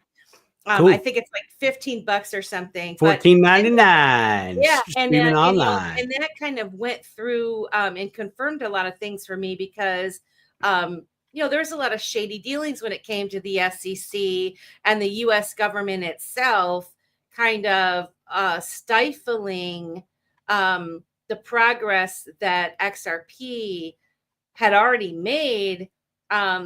They were already up there within the top 3, and actually they were number 2, I think, battling with number 1 for the spot. And then the lawsuit came and everything, and before you know it, they were just knocked down. A lot of the builders and creators were going to the Ethereum chain to build their projects on, and their smart contracts and all of that, which I think they've built some really awesome stuff on the Ethereum network. But in any event, it's been, for XRP in and of itself, it's been a long road for people that have been holding it or thinking of buying it. It deterred a lot of people because of these lawsuits and all of the crap that came along with that. And so, this year, having a judge deem that it is not a security, having that clarity, I think was hugely important. If anything, for the psyche of the folks that are, wanting to buy it, or that wanted to buy it, people that had money, or banks and that wanted to do business, because it was delisted as a result of this kind of crap too. This is a good lesson for us Main Streeters, right? Mm-hmm. Like, we're W-2 employees, and you might be a corporate W-2 employee, but you're still W-2, right? And there's a whole different world out there, when you're in the corporate world, as in an owner or leaders of an institution, right? And even an exchange. Your business is a cryptocurrency exchange. Yeah. And it's like, okay, well, if we hold this thing and we offer it to our customers in this jurisdiction, we're going to have an issue. We're going to have a major issue. And so, nope, we got to get away from it for a little while. And everybody took a step back. That's the corporate thing. Us Main Streeters, we don't, that's not in our world. We don't do. Oh, go ahead. Tell me I can't do that. I'll tell you what. Let me show you something. Let me tell you what. Let me tell you what. Yeah, I appreciate your concern about the well-being of me and my fellow man. But how about you go get a spoon? Yeah. Mm-hmm. So the learning lesson, though, is our perspective of seeing that and why things happen. And this is why Main Street is never a thought in the corporate world, because Mm. we're not in that equation. You know, we're really not at that level. And when we recognize that, and this again, the lawsuit, the things that went down, that went down, XRP holders, yep, that's Main Street. We're like, crap, what are we gonna do? The corporations already kind of ditched it, and yet we're there left holding a potential not very good bag, right? So for us, that was great. Okay, cool, we're still good, right? But it was more for the businesses that are in the crypto space at any level. Like, okay, XRP, not a security if sold on exchange. Okay, there's some clarity, right? And so, how does the security thing affects the little guy? Some Yep. little extra taxes, little extra less taxes. It doesn't affect us that too much at all. Where it does affect us is, am I gonna have a place to go sell my thing, or do I gotta wait another 10 years to go sell my thing? Dang it. That's the only way that affects us. But for the corporate world, it's a very big deal, because there's Yep. huge rule books of what they have to abide by and what they don't have to abide by based on classification of said asset. Yeah. Well, and when you look at they're creating global standards for digital Yes, yes, assets. yes. With the ISO 2022 messaging standards. Yep. And there's a couple other ones too. There's the But Micah, right? yep, I got some of this stuff in my notes. Yeah. But it's like if the whole world is transforming over into this new system, they have to Mm-hmm. do it according to each jurisdiction's Yep. regulations, laws, right? Mm-hmm. It can't just all be free willy-nilly. They have to be able to interoperate with each other. And Mm-hmm. so far from what I can see, um, they seem to be working together nicely, even though we are seeing conflicts on television, wars, or talking about all this stuff. There's all of this stuff going on in the background with this transformation. And I really wish that people would look into it more, even for their own peace of mind, to realize that the whole world is working together right now. Like I've never seen before. I mean, I've never seen this much cooperation. Now, in all fairness, have I paid attention at this level of diligence? No, I haven't. Um, But no, it's I have truth. not. Right. But Well, it's who has? Like, I mean, like, it's not like it's a fascinating. hobby or anything. You know what I mean? Yeah, Hey, what do you want to do today? yeah, I want to go listen to some international mumbo jumbo all weekend. It's going to be great. No, that's yeah. not what we do. So I wanted to talk about the international adoption of cryptocurrencies and the significant events. Um, Okay. so there's been, like, this is another thing for the dip-a-toers and people that haven't they don't take me seriously, they don't take you seriously, they're just kind of dismissing all of this stuff. Did you guys know that El Salvador, they continued Bitcoin as legal tender? They expanded their infrastructure. They offered tax exemptions on cryptocurrency transactions and promoted further integration into everyday economic activities. That is big for that country and for people that visit there. Central African Republic, they also made Bitcoin legal tender. They followed El Salvador's lead. The CAR made Bitcoin legal tender in 2022, but saw more practical implementations and infrastructure developments in 2024. Brazil and Australia, they accept as we said, XRP for payments. Both countries began using XRP for cross-border payments with partnerships that involved Ripple Labs. And the move was significant, that showed XRP's utility in real-world applications, which this to me, I tend to believe that there's a lot of I think of things as in pilots, right? when you're talking about the global economy and with whatever it is, you're building a product, you want to see if it works.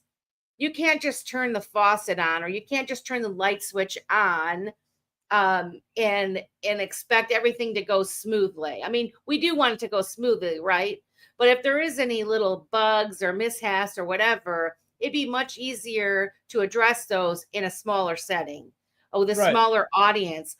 Or the other thing is, countries that didn't already have a solid infrastructure in place, like Iraq, maybe they're more suited towards implementing something from the ground up, right? From the ground up, we're going to build your infrastructure. We're going to help you with this. You're going to test this stuff out and see how it works, right? And so when you see news stories like that, that is an indication, especially when they're successful, that is an indication that we're even closer to more world adoption, where this stuff's really going to be turned on for everybody to use. And so when I read stories like this, I'm very encouraged by it. India, Saudi Arabia, and the UAE, all significant. India is huge. Like, how many people are in India, right? A don't ask me that. I know. It's a lot. It's a lot.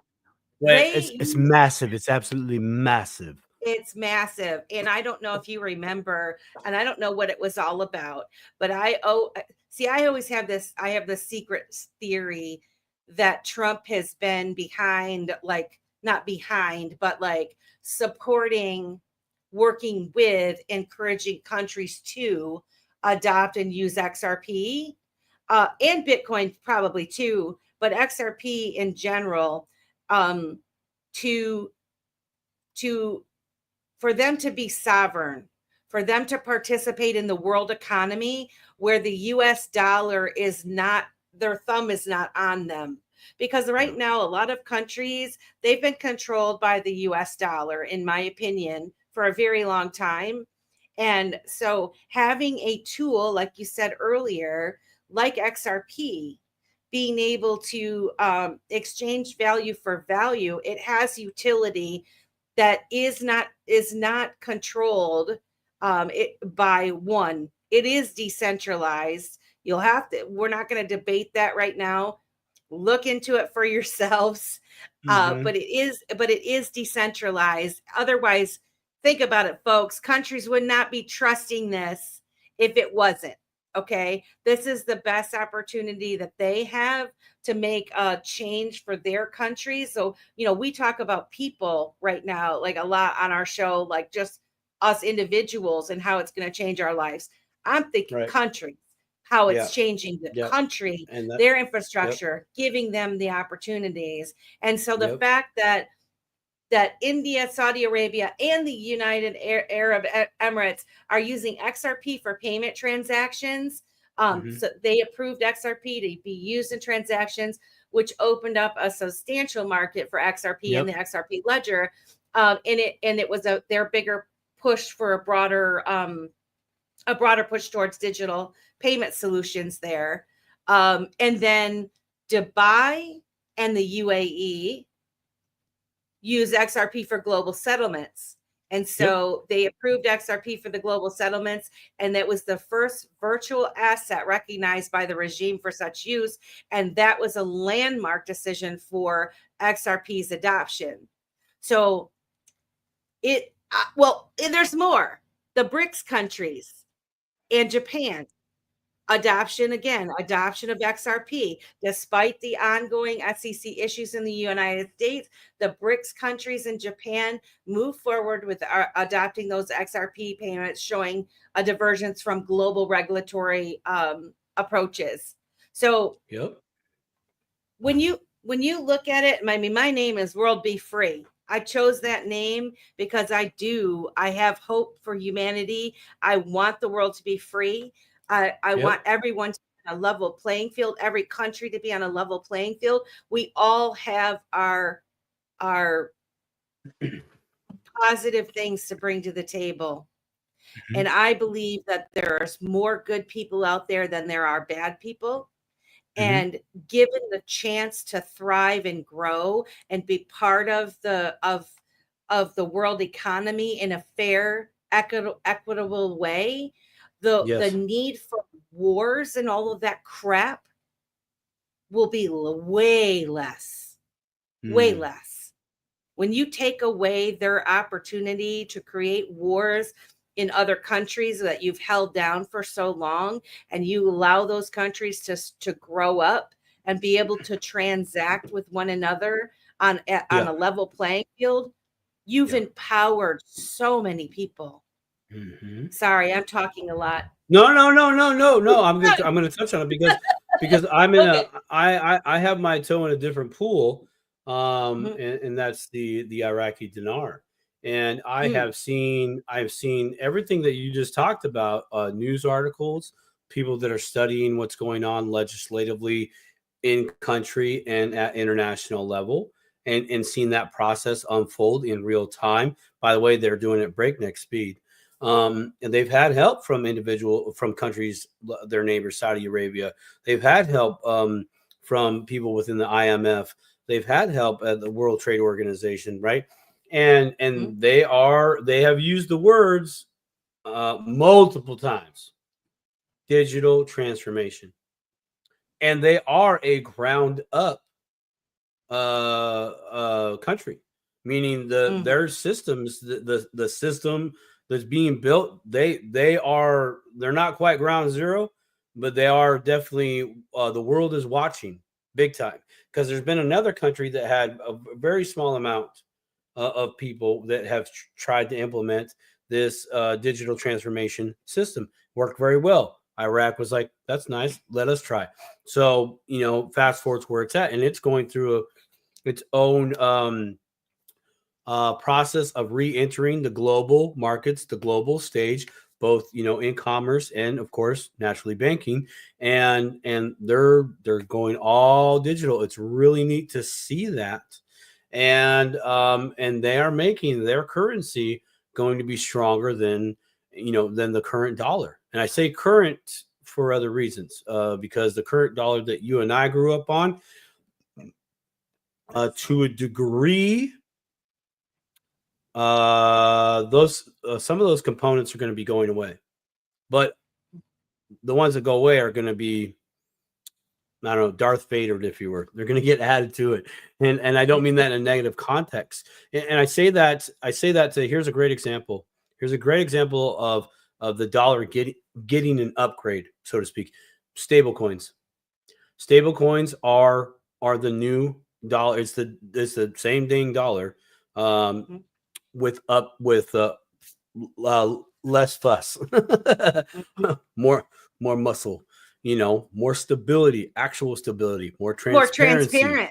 Yeah, huh? Yeah, now yeah, okay, so this is good. Level playing field, okay? So is the dollar dying? Maybe. Um, is the dollar getting an upgrade? Absolutely. Are other sovereign currencies getting an upgrade? Absolutely. Right? Are we still going to have to find ways globally? Not me, because I'm just a little somebody in some part of the world. Um, are the big dogs going to have to figure out how to play nice? Yeah, they are. Yes. They're doing it. They're doing it. I'd like to touch on the war topic though, real quick. Yep.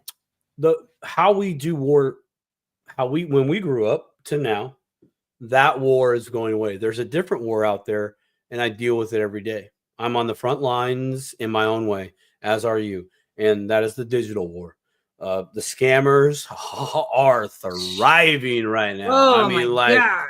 I have never. Well, that's I'm not. I don't want to say I've never, but man, like Eminem said, y'all gonna take me back to the old me. Like, real deal, man. Like, whoa. But that's the new war. I don't think it's going to be as costly, really costly, as in life, blood. No, no. Can you ruin someone's life monetarily? Yes. Will they still be alive? Yeah. Will they have more help to get back up on their feet? Absolutely, because that's what we do in this country. And like all other countries, we'll help others too, because there's more good people than bad people. Mhm. But back to the war. War is changing. Yeah. We're in the We're in the digital war, per se. So good, bad, right? What's the good? Well, we're not losing as many lives as we used to currently, right? Awesome. What's the bad? I could get hustled by AI and send my cryptos to somewhere else and blah, blah, blah. We laugh about that, but that's the Not bad. funny. I mean, Yeah. okay, well, but can you rebuild? Yes. Yes, I can rebuild. Can you get shot on the battlefield and rebuild? Maybe. Well, I'll maybe. tell you, I mean? yes, there are scammers, but couple things. One, when it comes to war, again, how many times have we been told they've spent, billions of dollars, trillions of dollars on war, and we never see that money. We don't know where it went. All we see is on TV and news articles telling us where the money went. We don't ever see any reports really of like how it was actually spent. We do have reports of them losing, billions of dollars worth of equipment. So we leave equipment places. There's all kinds of crazy stuff that goes on. Yes. What do you mean you left the car running? I mean, come on, man. Come on, man.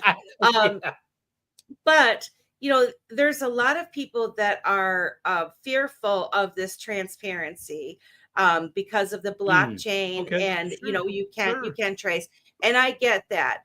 I would just say to some folks, if they would think about it with a little bit different perspective, go outside of your comfort zone and think about it when it comes to, say, government spending, or where this money is going. We have to demand that they are transparent also. We should be able to see where this money goes. You'll be able to trace that money. Therefore, all these scammers that are having their heydays at the moment, they're really quite silly, because you can trace the money where it goes on the blockchain. Yeah. They can see everywhere your money went. They can see that you put it inside of a wash wallet and whatnot. And okay, it's fine. You might have bamboozled them once with your Whirlpool wash wallet, right? Don't think for 1 second that there's not people that have infiltrated that group of folks who came up with this grand idea to scam these people, that they're not in on it. Okay, that they're not in there watching every freaking thing you do. So yes, there's scammers out there, but I also know that there's a team of people, more teams than I know, that are creating tools to stop this from happening and protect people. Absolutely. And so what we need to do is be very diligent at this time. I mean, you always need to be diligent as if you're protecting your purse. Ladies, when we go to a concert or whatever, what do? We put it across our chest. We strap it, we keep our money. Guys maybe put the wallet in the front pocket or whatever you guys do. I don't know. Sometimes we put the money in the bra. We just go. I just hand it to the old wife and she puts it in the booby trap. 1, 2. She puts it in the booby trap, man. She puts it in the booby trap. Hey, man. I mean, that's the way we roll sometimes. But I'm just saying, yes, there's so many things that are happening, and it's happening at just a quick pace now when it comes to that. I am irritated when I see, like, I can't even comment on some of these larger accounts that are my friends. Coach JV, for example, if I post something underneath Coach JV's, if I respond to, on one of his posts, there's at least 5 people following me that are Coach JV, responding me to send me to their Telegram groups and whatever. I just want to say to those of you that are new, or for those of you that aren't, be very careful who you follow, who follows you. If you notice that there's a scam account, try to report it. And I would just it would behoove the large accounts to please follow us small accounts back, so that we can verify, just as an added layer of like, well, I know World Be Free is vetting her people. right? Right. And I can see that Simon follows this person and this person and this person. So then you have a better chance of knowing what is the real account, because there's a lot of those accounts out there that have 25,000 plus or more overnight, and then they look like they're the legit account and they're totally not. So if they're I not know they're. following anybody that you need to block Yeah. them. I got. Report and block. Report and block. I got.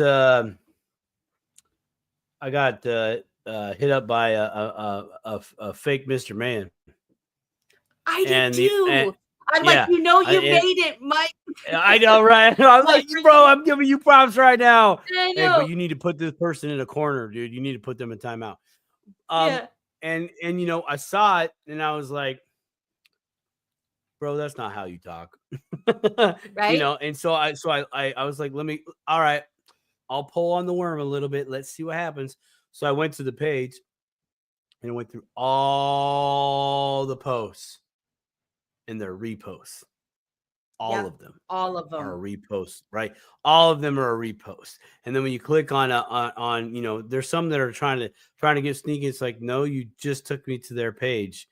It's not you, dummy.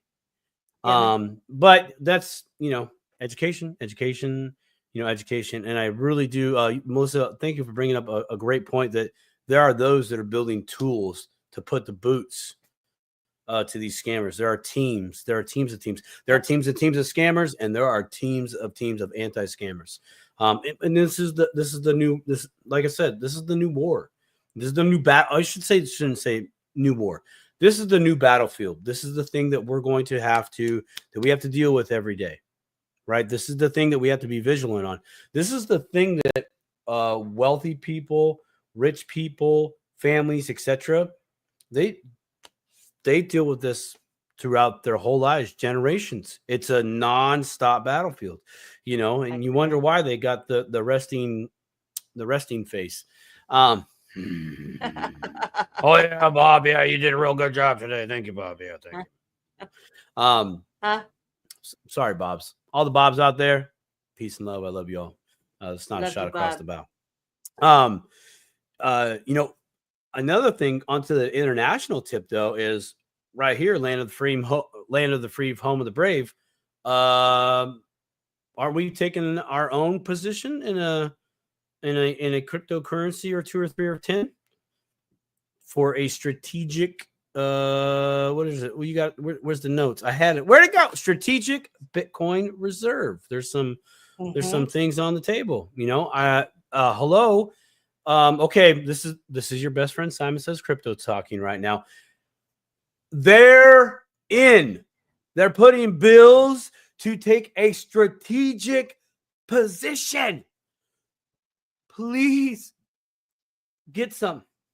Give attention to this. They are doing it. Do it. Don't. The internet's not lying right now. No. Governments do lie, though. Okay, we all know that they're people, they're humans, etc. They have agendas, blah blah blah. But they're putting in bills to take a position. That is your flare in the sky. That is the flare. Game on, green light. No more casinos. Only crypto. Start throwing in what they're saying. Bitcoin reserve. A strategic Bitcoin reserve. Cool. Do that. Hey, start there. Start XRP. Why those two? Why those two? First off, it's very interesting, isn't it? It is. Both of those coins have stood the test of time thus far. Okay. Yep. XRP is a huge improvement of Bitcoin. Okay. Yep. Developers of the Bitcoin network saw inefficiencies. Brad Garlinghouse talks about this and said, hey, we don't like this part. We don't like this part. Let's do this. And voila, here we are. Okay. So David Schwartz and Schwartz. Yeah. David Schwartz. He talks about that quite a bit. But that's the truth. That's it at the core. Right. So if you have your local national government going for the Bitcoin, and there's another coin out there that stood the test of time that is posed on the international level, not the coin, but the company who custodials that coin. They have something, folks. They have Yep. something, and you have the chance to go get it now. You got the chance to go get it tomorrow. You got the chance to go get it in February, March, April, May, June, July. I Yeah. mean, it's right there for you to do that. Get you So some. Get you just some. And like, if $10 you're challenge. interested in XRP, something that happened in 2024 is they lowered Oh yeah. the Sorry. they lowered the reserve amount, because it used to cost you 10 XRP to open a wallet. And Yep. I mean, that at the price it is right now, that might have deterred people from opening a XRP wallet. I think what did they lower it to 1? I think One. So either I'm 1 or I'm 2. curious Yeah, if they're one.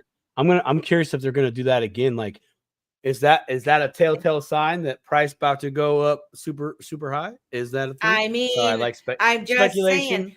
Even well, here's the deal. This is what I think. And now this is not Ripple didn't do it. I should not have said that. The node validators. This is something that Right. Vet covered in our interviews, and he does on his educational spaces. He's talked about it several times. Being a node validator, and they vote on the changes that are Yep. made to the ledger, and that was one of them. And the consensus was, yes, we should lower it for a variety of reasons, because also in 2024 was First Ledger that opened up. And Yep. First Ledger is, I guess, I don't know, what would you call it, an app or platform that you can create tokens and NFTs, and it's a fun part of XRP Ledger to get people to participate and participate in selling your coins and selling your NFTs and all of that. Well, if you have never used their wallet, they have like a bot, a First Ledger bot, it's called, and it's on Telegram.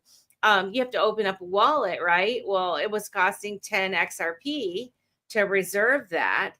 And so I think maybe a lot of the developers decided too that was going to loosen a constraint for some folks that wanted to experience the XRP ledger and to get on there and play around with it and build on it, and we did. We saw a lot of new interest.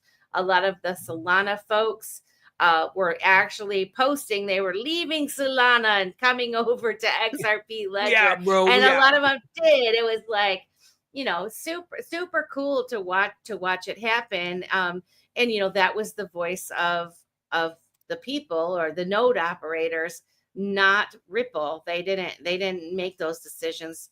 They can't just make those decisions. So, but what you were talking about, the introduced bills, what you were referring to was called the Bitcoin Act of 2024, and that was introduced by Senator Cynthia Lummis, who I met at the first Texas Blockchain Council a couple years ago. Yeah. I actually have I would post my picture, but I look so bad in it that I don't ever want to publicly post stop it. And make an NFT and put it out there. Be like, I was there when I met Cynthia Lummis, and I met what's his name? Ted Cruz was there.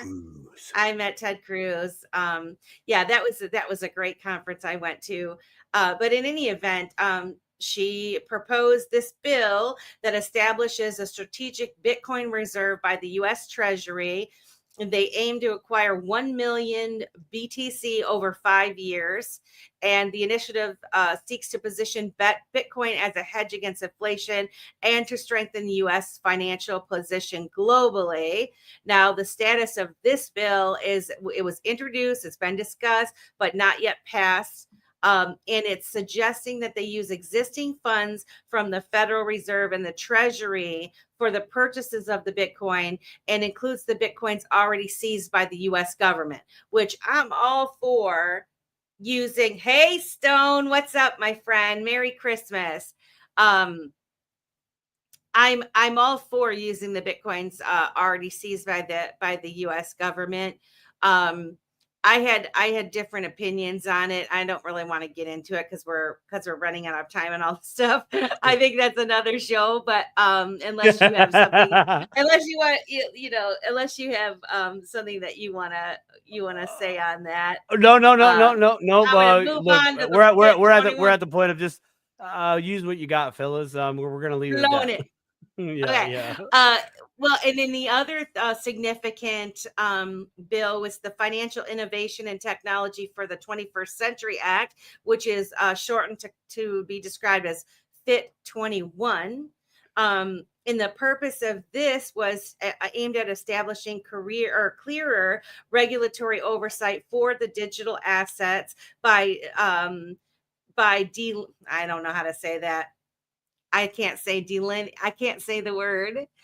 By separating responsibilities between the commodities futures and the which is the CFTC and the Securities and Exchange Commission. This bill passed in the House with significant bipartisan support, but the future in the Senate remains uncertain still. And so, many of us were following that, and we were disappointed Right. that it got the poo-poo. But I do think that, we're closer than ever with something like that. And the fact that there are so many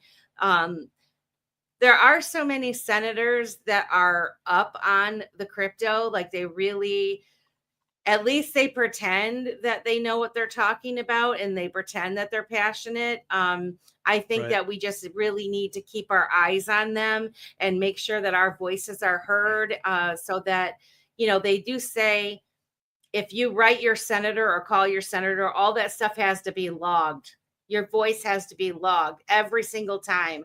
I had a sister-in-law that worked for one of the senators here, and she said that's a rule. They are not, they have to document it. So if, in case you ever wondered, if you make a call or if you send a letter or an email, it has to be documented. And if you flood them with your voice and everybody's saying the same thing, they gotta address it. They can't just ignore it. So the other thing is, Simon, we had multiple attempts were made in 2024 to regulate stablecoins, with a notable bill that was introduced in April 2024 that focused on the dollar pegged stablecoins. And the legislation was aimed at requiring issuers to hold 1-to-1 cash or cash equivalent reserves. But it did face mixed reactions from people due to concerns over market stability and regulatory oversight. So we're still kind of, we haven't nailed that one down yet. But then you had XRP or not XRP, Ripple introduced their RLUSD new stablecoin, which caused quite a frenzy. That one is already backed 1-to-1. They will have oversight by third-party audits once a month. That will be completely transparent, and it's 1-to-1 cash and equivalents. And I do think they'll be holding some U.S. Treasuries. And so I personally, for me, I trust RLUSD over some of the other stablecoin options that are out there that I haven't felt super comfortable converting. Like if I sold something, I always kind of wanted to just put it into another coin, simply because I didn't really trust the stablecoins that were offered out there for me. And I didn't want to take it back into cash. So I'm excited to kind of use RLUSD as a tool for myself when I do decide, if and when I decide to take any profits of any kind in the future. But couple more things and I'm going to shut up and let you talk. There were also, as far as regulatory state level initiatives in 2024 Yeah, that was actually pretty Pennsylvania. big. Yep, that's pretty big. Pennsylvania introduced a bill in the state's House of Representatives to authorize the state's treasurer and public pension funds to invest in Bitcoin. Though it didn't progress before the legislative session ended, it's anticipated to be reintroduced when they come back.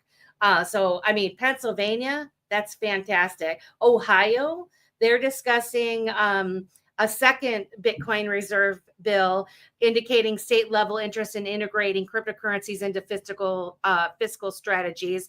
So that is another state that is actively, and I thought Texas was already doing something too when it comes to this. But the fact is that for these people that aren't listening, your states are wanting to put it in their reserves. Okay. Right. Well, okay. Big deal. Okay. It's huge. It's huge. Okay. And I'm gonna bring it's huge. I'm gonna bring in the elephant in the room that we already know about in pensions, retirement accounts at the state level, right? Do it. And that is, and that is they can't fit the bill.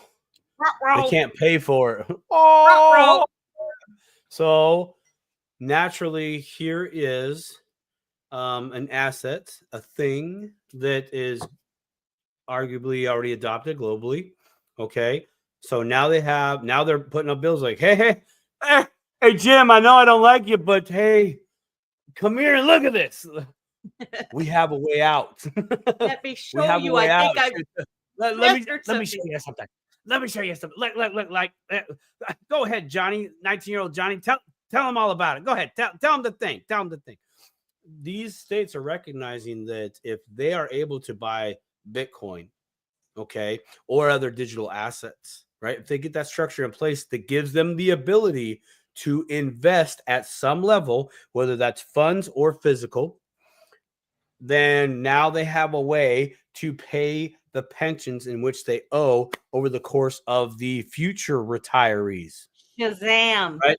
Yeah, Shazam. They're looking at going, oh no, this is the move. And the federal government, again, it's kind of tipping its hat. They're going, we're going this. I shouldn't even say tip the hat. We're talking about Mr. T. He's like, that's what we're doing. I don't care. We're doing it. Okay. It's going to be huge. It's going to be beautiful. We're doing it. Even though he doesn't talk like that. It's beautiful. Tom Collins, Tom, stand up, Tom. All right. Thank you, Tom. Love you, Tom. I love how he does it. It's funny. Anyways, that's what's going down. I found XRP from Austin Steinbart. That is fantastic, Rosemary. That is so. Oh man, we got to talk, my friend. It's so funny because anybody that followed the Q letter, Austin Steinbart was kind of part of that, and I will have to. I do say a lot of that did have to do with the financial system. A lot of the clues. And you're right, Rosemary. Austin was one of the first people from that in that realm to kind of let that cat out of the bag. And I don't know, that's a whole nother show. I would love to do a show on it because he is an interesting character himself. But so we're still going. We're still going. I don't know about this. I can't believe. As I was looking at my notes on like all of the important things that happened in 2024, are you familiar with the Layer Zero? Simon? No. Yeah. No, actually, no. So Layer Zero, which I mean, this is where I say get outside of your box and start talking to different people because there are so many different things happening in the space and you're going to miss if you don't. Like, I know there's only so many hours in the day, but this was something I stumbled on. So there's Layer Zero, which is progress in blockchain interoperabilities with project, which is called the Layer Zero facilitated asset transfers across the different blockchains, which is crucial for the future of decentralized finance. And so, and I think There's what Cool. did we say with the multiple chains? There was the base chain, and then what did I say? It started with an O. Optimism or something like Optum. Optum.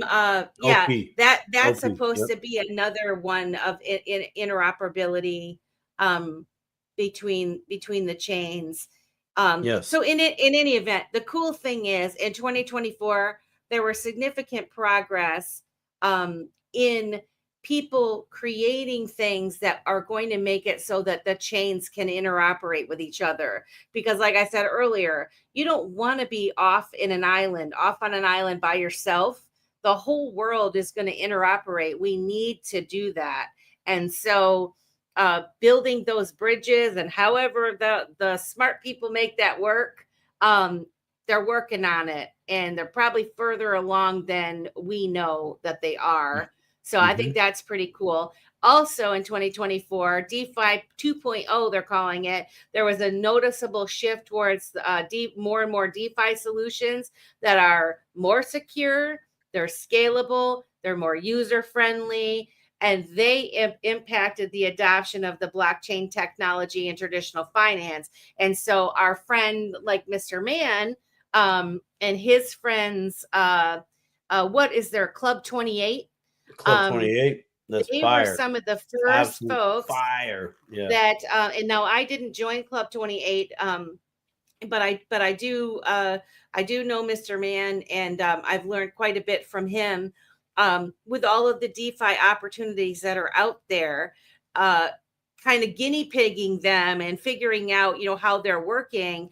We're so much further than when those guys were talking about it early on.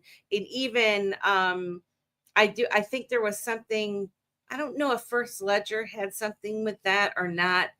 Or they went live with something on the XRP ledger, and a lot of people were getting on there and providing liquidity and doing their pairs and trading and making fees off of it and stuff. And so, I mean, these are all super cool advancements that happened in 2024 that I was like super excited about it.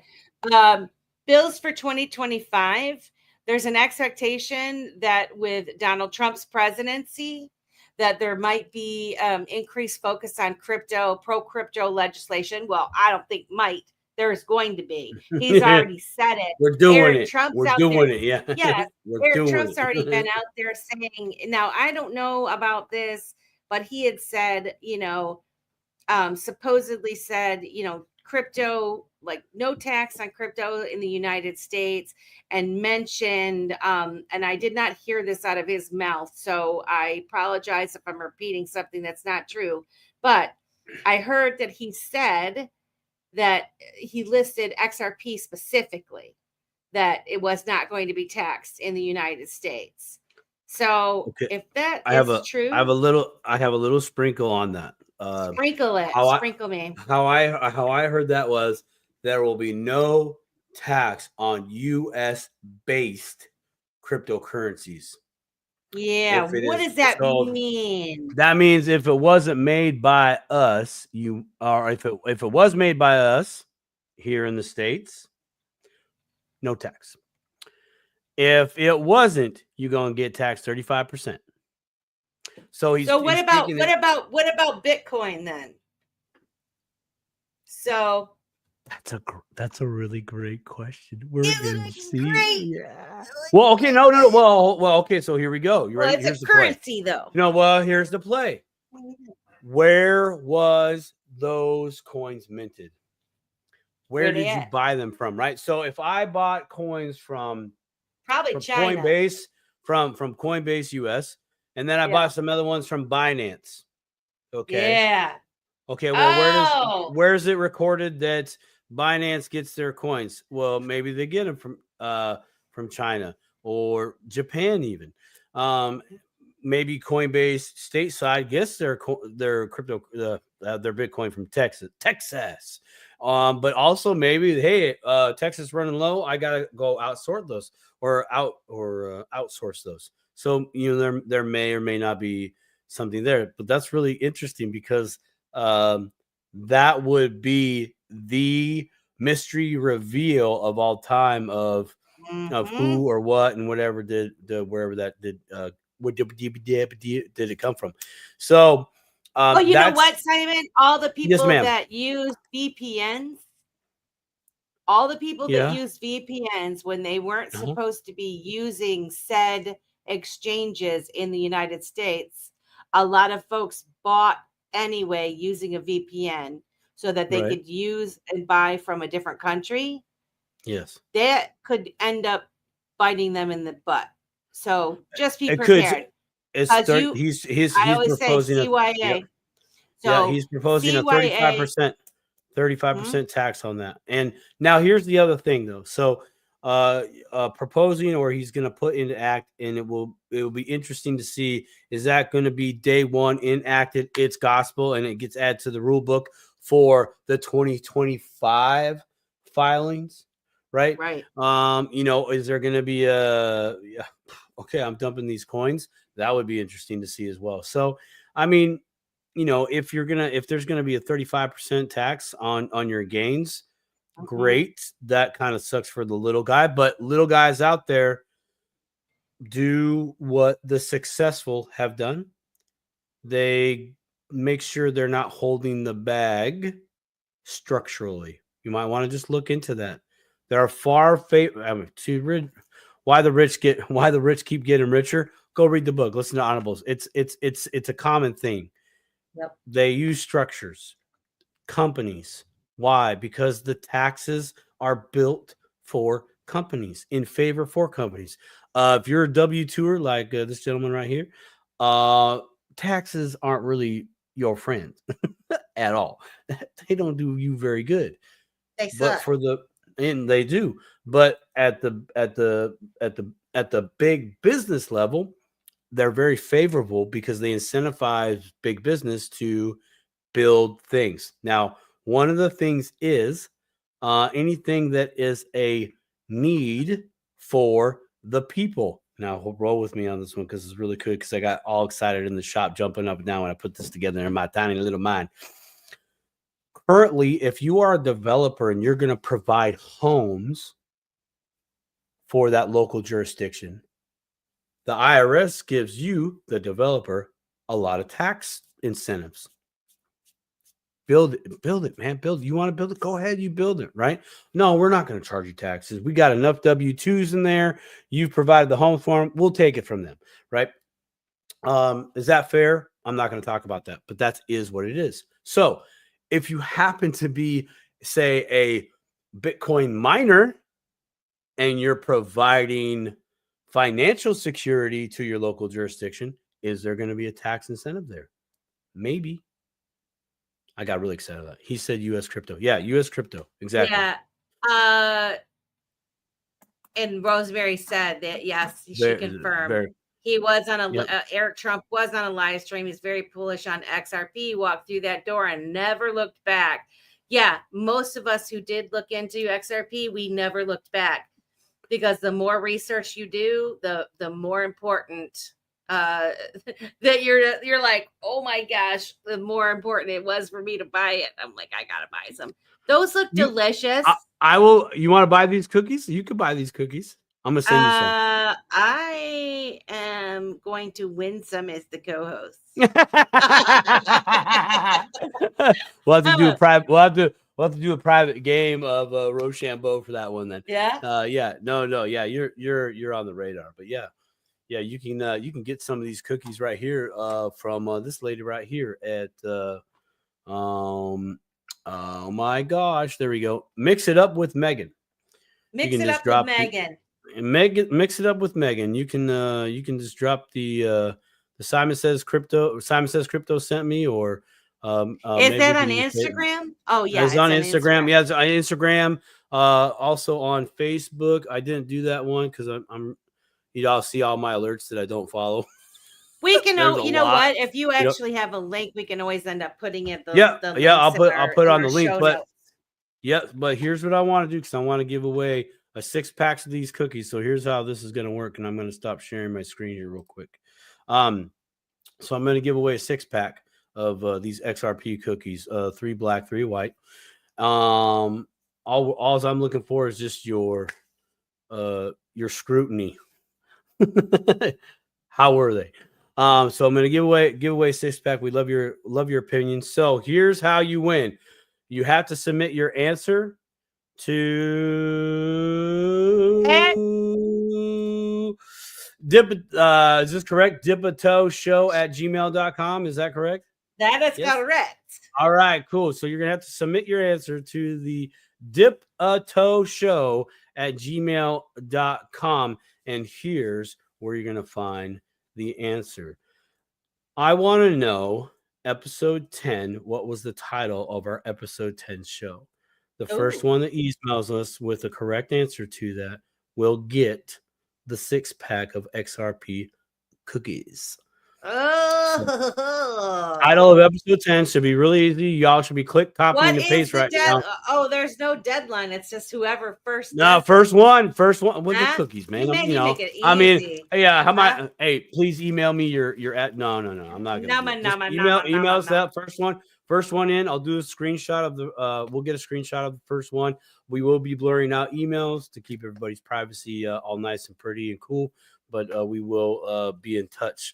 Now, oh man, I've really kind of gotten stuck on how I want to give one of these the wallets away.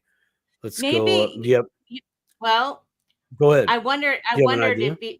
well, what my idea was is that if we talked, I know we were going to do it tonight, and we still can do it tonight. But We can next sandbag it. show, if we do a little blurb on what the wallet even is, so people Sure. can get excited and understand Yeah, why okay, it we can do is that. We can talk about difficult. it. Well, just so you guys know, we bought these when we were in the Las Vegas, the Vegas. XRP Las Yeah. Vegas last year. Yep. Simon chatted. We were going to actually try to get the gal to come on the show. Eventually, we will Yeah. have her on the show, have them on the show. But we got 111 people watching. Yeah, Merry Christmas, friends! we Thank got you for the watching. little one and the big one, the cold gold storage. Yeah, you got the big the nice one, the gold one, which Yeah, I mean that's like the grand prize finale. we're gonna give that one away, but we're also gonna give the little guy away Get a too. little baby But away. let's talk about it on the show. Let's give it away. Say I don't know if oh no, I'll be around New Year's Eve. Yeah. Well, but we're doing the show New Year's Day. So let's do that. New Year's Day. Let's give it away. Yeah. We'll talk about the ballot cold storage wall. Actually, that'll be a good time to talk about some other. Hey, it's the new year. You might want to change a few things in your So that'd be a great idea. Let's do that. Especially because, well, we covered a lot. We didn't cover everything. Of course, it never goes exactly how I expect, but there's so much more, as you guys know, who've been in this space, that happened in 2024. I mean, really, like, I don't even know. There's just so many things. Like I said, if you hadn't seen the Rigged from the Start movie, go and watch that. Becky Forbes brings up a really good point, and I was going to touch on this at the end of the show, and I'm glad that she is aware of this. So she says, don't forget to do your screenshots and file your safe harbor on December 31st. She's saying basically you could do it beforehand. If you go to Clinton Donnelly, he's a CPA that does taxes, and I think he's at Clinton Donnelly on X. But I knew about this, but he did a Q&A with another fella talking about the safe harbor, and basically there's new rules coming in how they allowed you to count your cost basis. And they used to be where, well, what we've been doing now across wallets, whether if you were doing first in, first out, whatever method you were doing, if you sold crypto, you reported on your return, you could sell crypto from one wallet and then, two wallets, other wallets, take it a little bit here, a little bit there to figure out whether you had a gain or a loss. Well, starting in 2025, they're not going to allow this multiple wallet across multiple wallets. You're going to have to, it's going to be the wallet you sold it from is the wallet the sell the buy from is. So whatever the cost basis in that wallet, what you sell it for, and it's going to be traced down to the level of coming out of that wallet. Okay. The safe harbor is something that you could sign up for. You have to do it before the end of 2024 to elect that. If you want, you don't have to use it. It's just you should do it. Elect if you want to be able to still have that, retroactively, still be able to use that multiple wallet method. And I think it's for 3 years. It gives you a grace period, okay, until you have to adhere to the new rules. If you don't do this before the end of 2024, you're SOL. It's going to go 2025. They can go retro back. You can't, but they can go retro back. So if you didn't do the safe harbor, you don't have anything to prove that you did safe harbor before the end of 2024. They start implementing all these new rules and whatever, and you are someone who files your taxes, you are putting your crypto on there, okay? This is going to become important to you because you're going to want to know, what your cost basis was. And so what they recommend is for you to go through all of your wallets that you have, take a screenshot for yourself. You're not sending it to anybody. This is for your own records. Wow. To kind of like, and they want you to do it on December 31st because they want to ensure that there's no transactions that happen after. So as of the last day of the year, these are the coins I had in my wallet.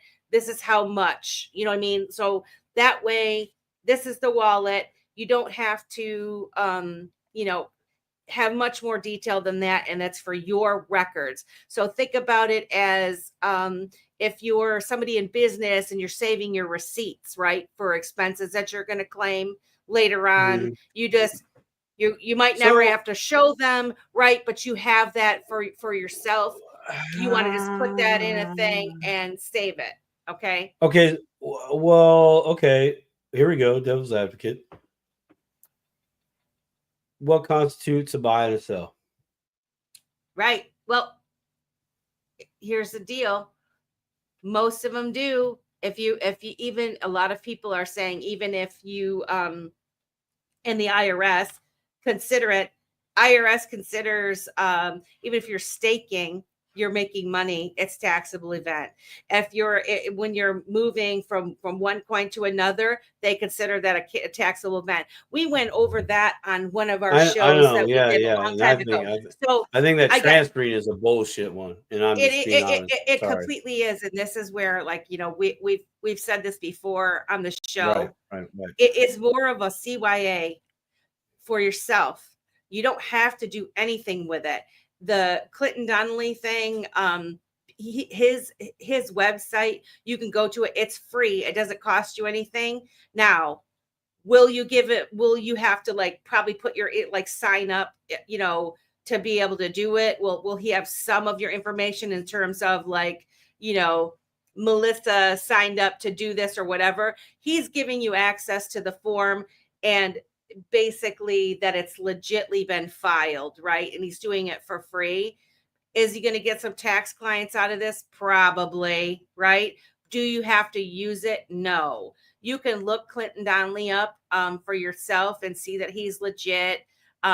He's been in the space for a really long time, doing the taxes. I know other people that use him. Seems like pretty straight and narrow type guy. Or you can completely do it yourself. Just look into Safe Harbor Act, electing. How do I elect the Safe Harbor? When is the deadline? And you'll get a bunch of information about why they've done it, what it's about. But just make sure that you do it for yourself. Now, it really sucks that it's on New Year's Eve, right? And people were asking in the Q&A. And by the way, he is doing another Q&A on Friday. because the one that he already did was very successful. A lot of people were interested. So if anybody that's listening to the show wants more information, there is the opportunity to listen in on a Q&A, and it's free also. You could be anonymous when you're listening in it, and you can type your questions in it. It's a StreamYard stream. But you can go to Clinton Donley, and actually he is the Crypto Tax Fixer at Crypto Tax Fixer on X. And he has his link tree that you can, and I'm going to just put his thing in there. This guy doesn't know me from Adam, just so you guys know. I'm not paid. He doesn't know me. He doesn't follow me, any of that kind of stuff. I just have some knowledge about this stuff, and listening to what he was saying, I knew he knows what he's talking about. And the other young man that was part of the stream Q&A, very straight and narrow, explaining things like I would expect. And I really do think that they're trying to help people. Is it a business? Yes. But in any event, you can secure your spot for the December 27th Safe Harbor Plan AMA session by going to the StreamYard. And actually, you know what? I wonder if I can. I'll put it in the chat here in case anybody is interested. Because I would feel bad doing the things that I know. I would feel bad if I didn't tell people. I'm looking at something, but I'm going to share my screen real quick because you and I talked about this, and I thought this was a no. But I think okay. So I'm on the Donnelly tax law. This is the gentleman, correct? Yep. Okay. So just on the homepage here, it says avoid taxes on over $40 million in gains by using like-kind exchange calculations. You and I talked about this. Like-kind exchange. That's from our discussion far earlier in this year. That's a thing that does not exist in this space.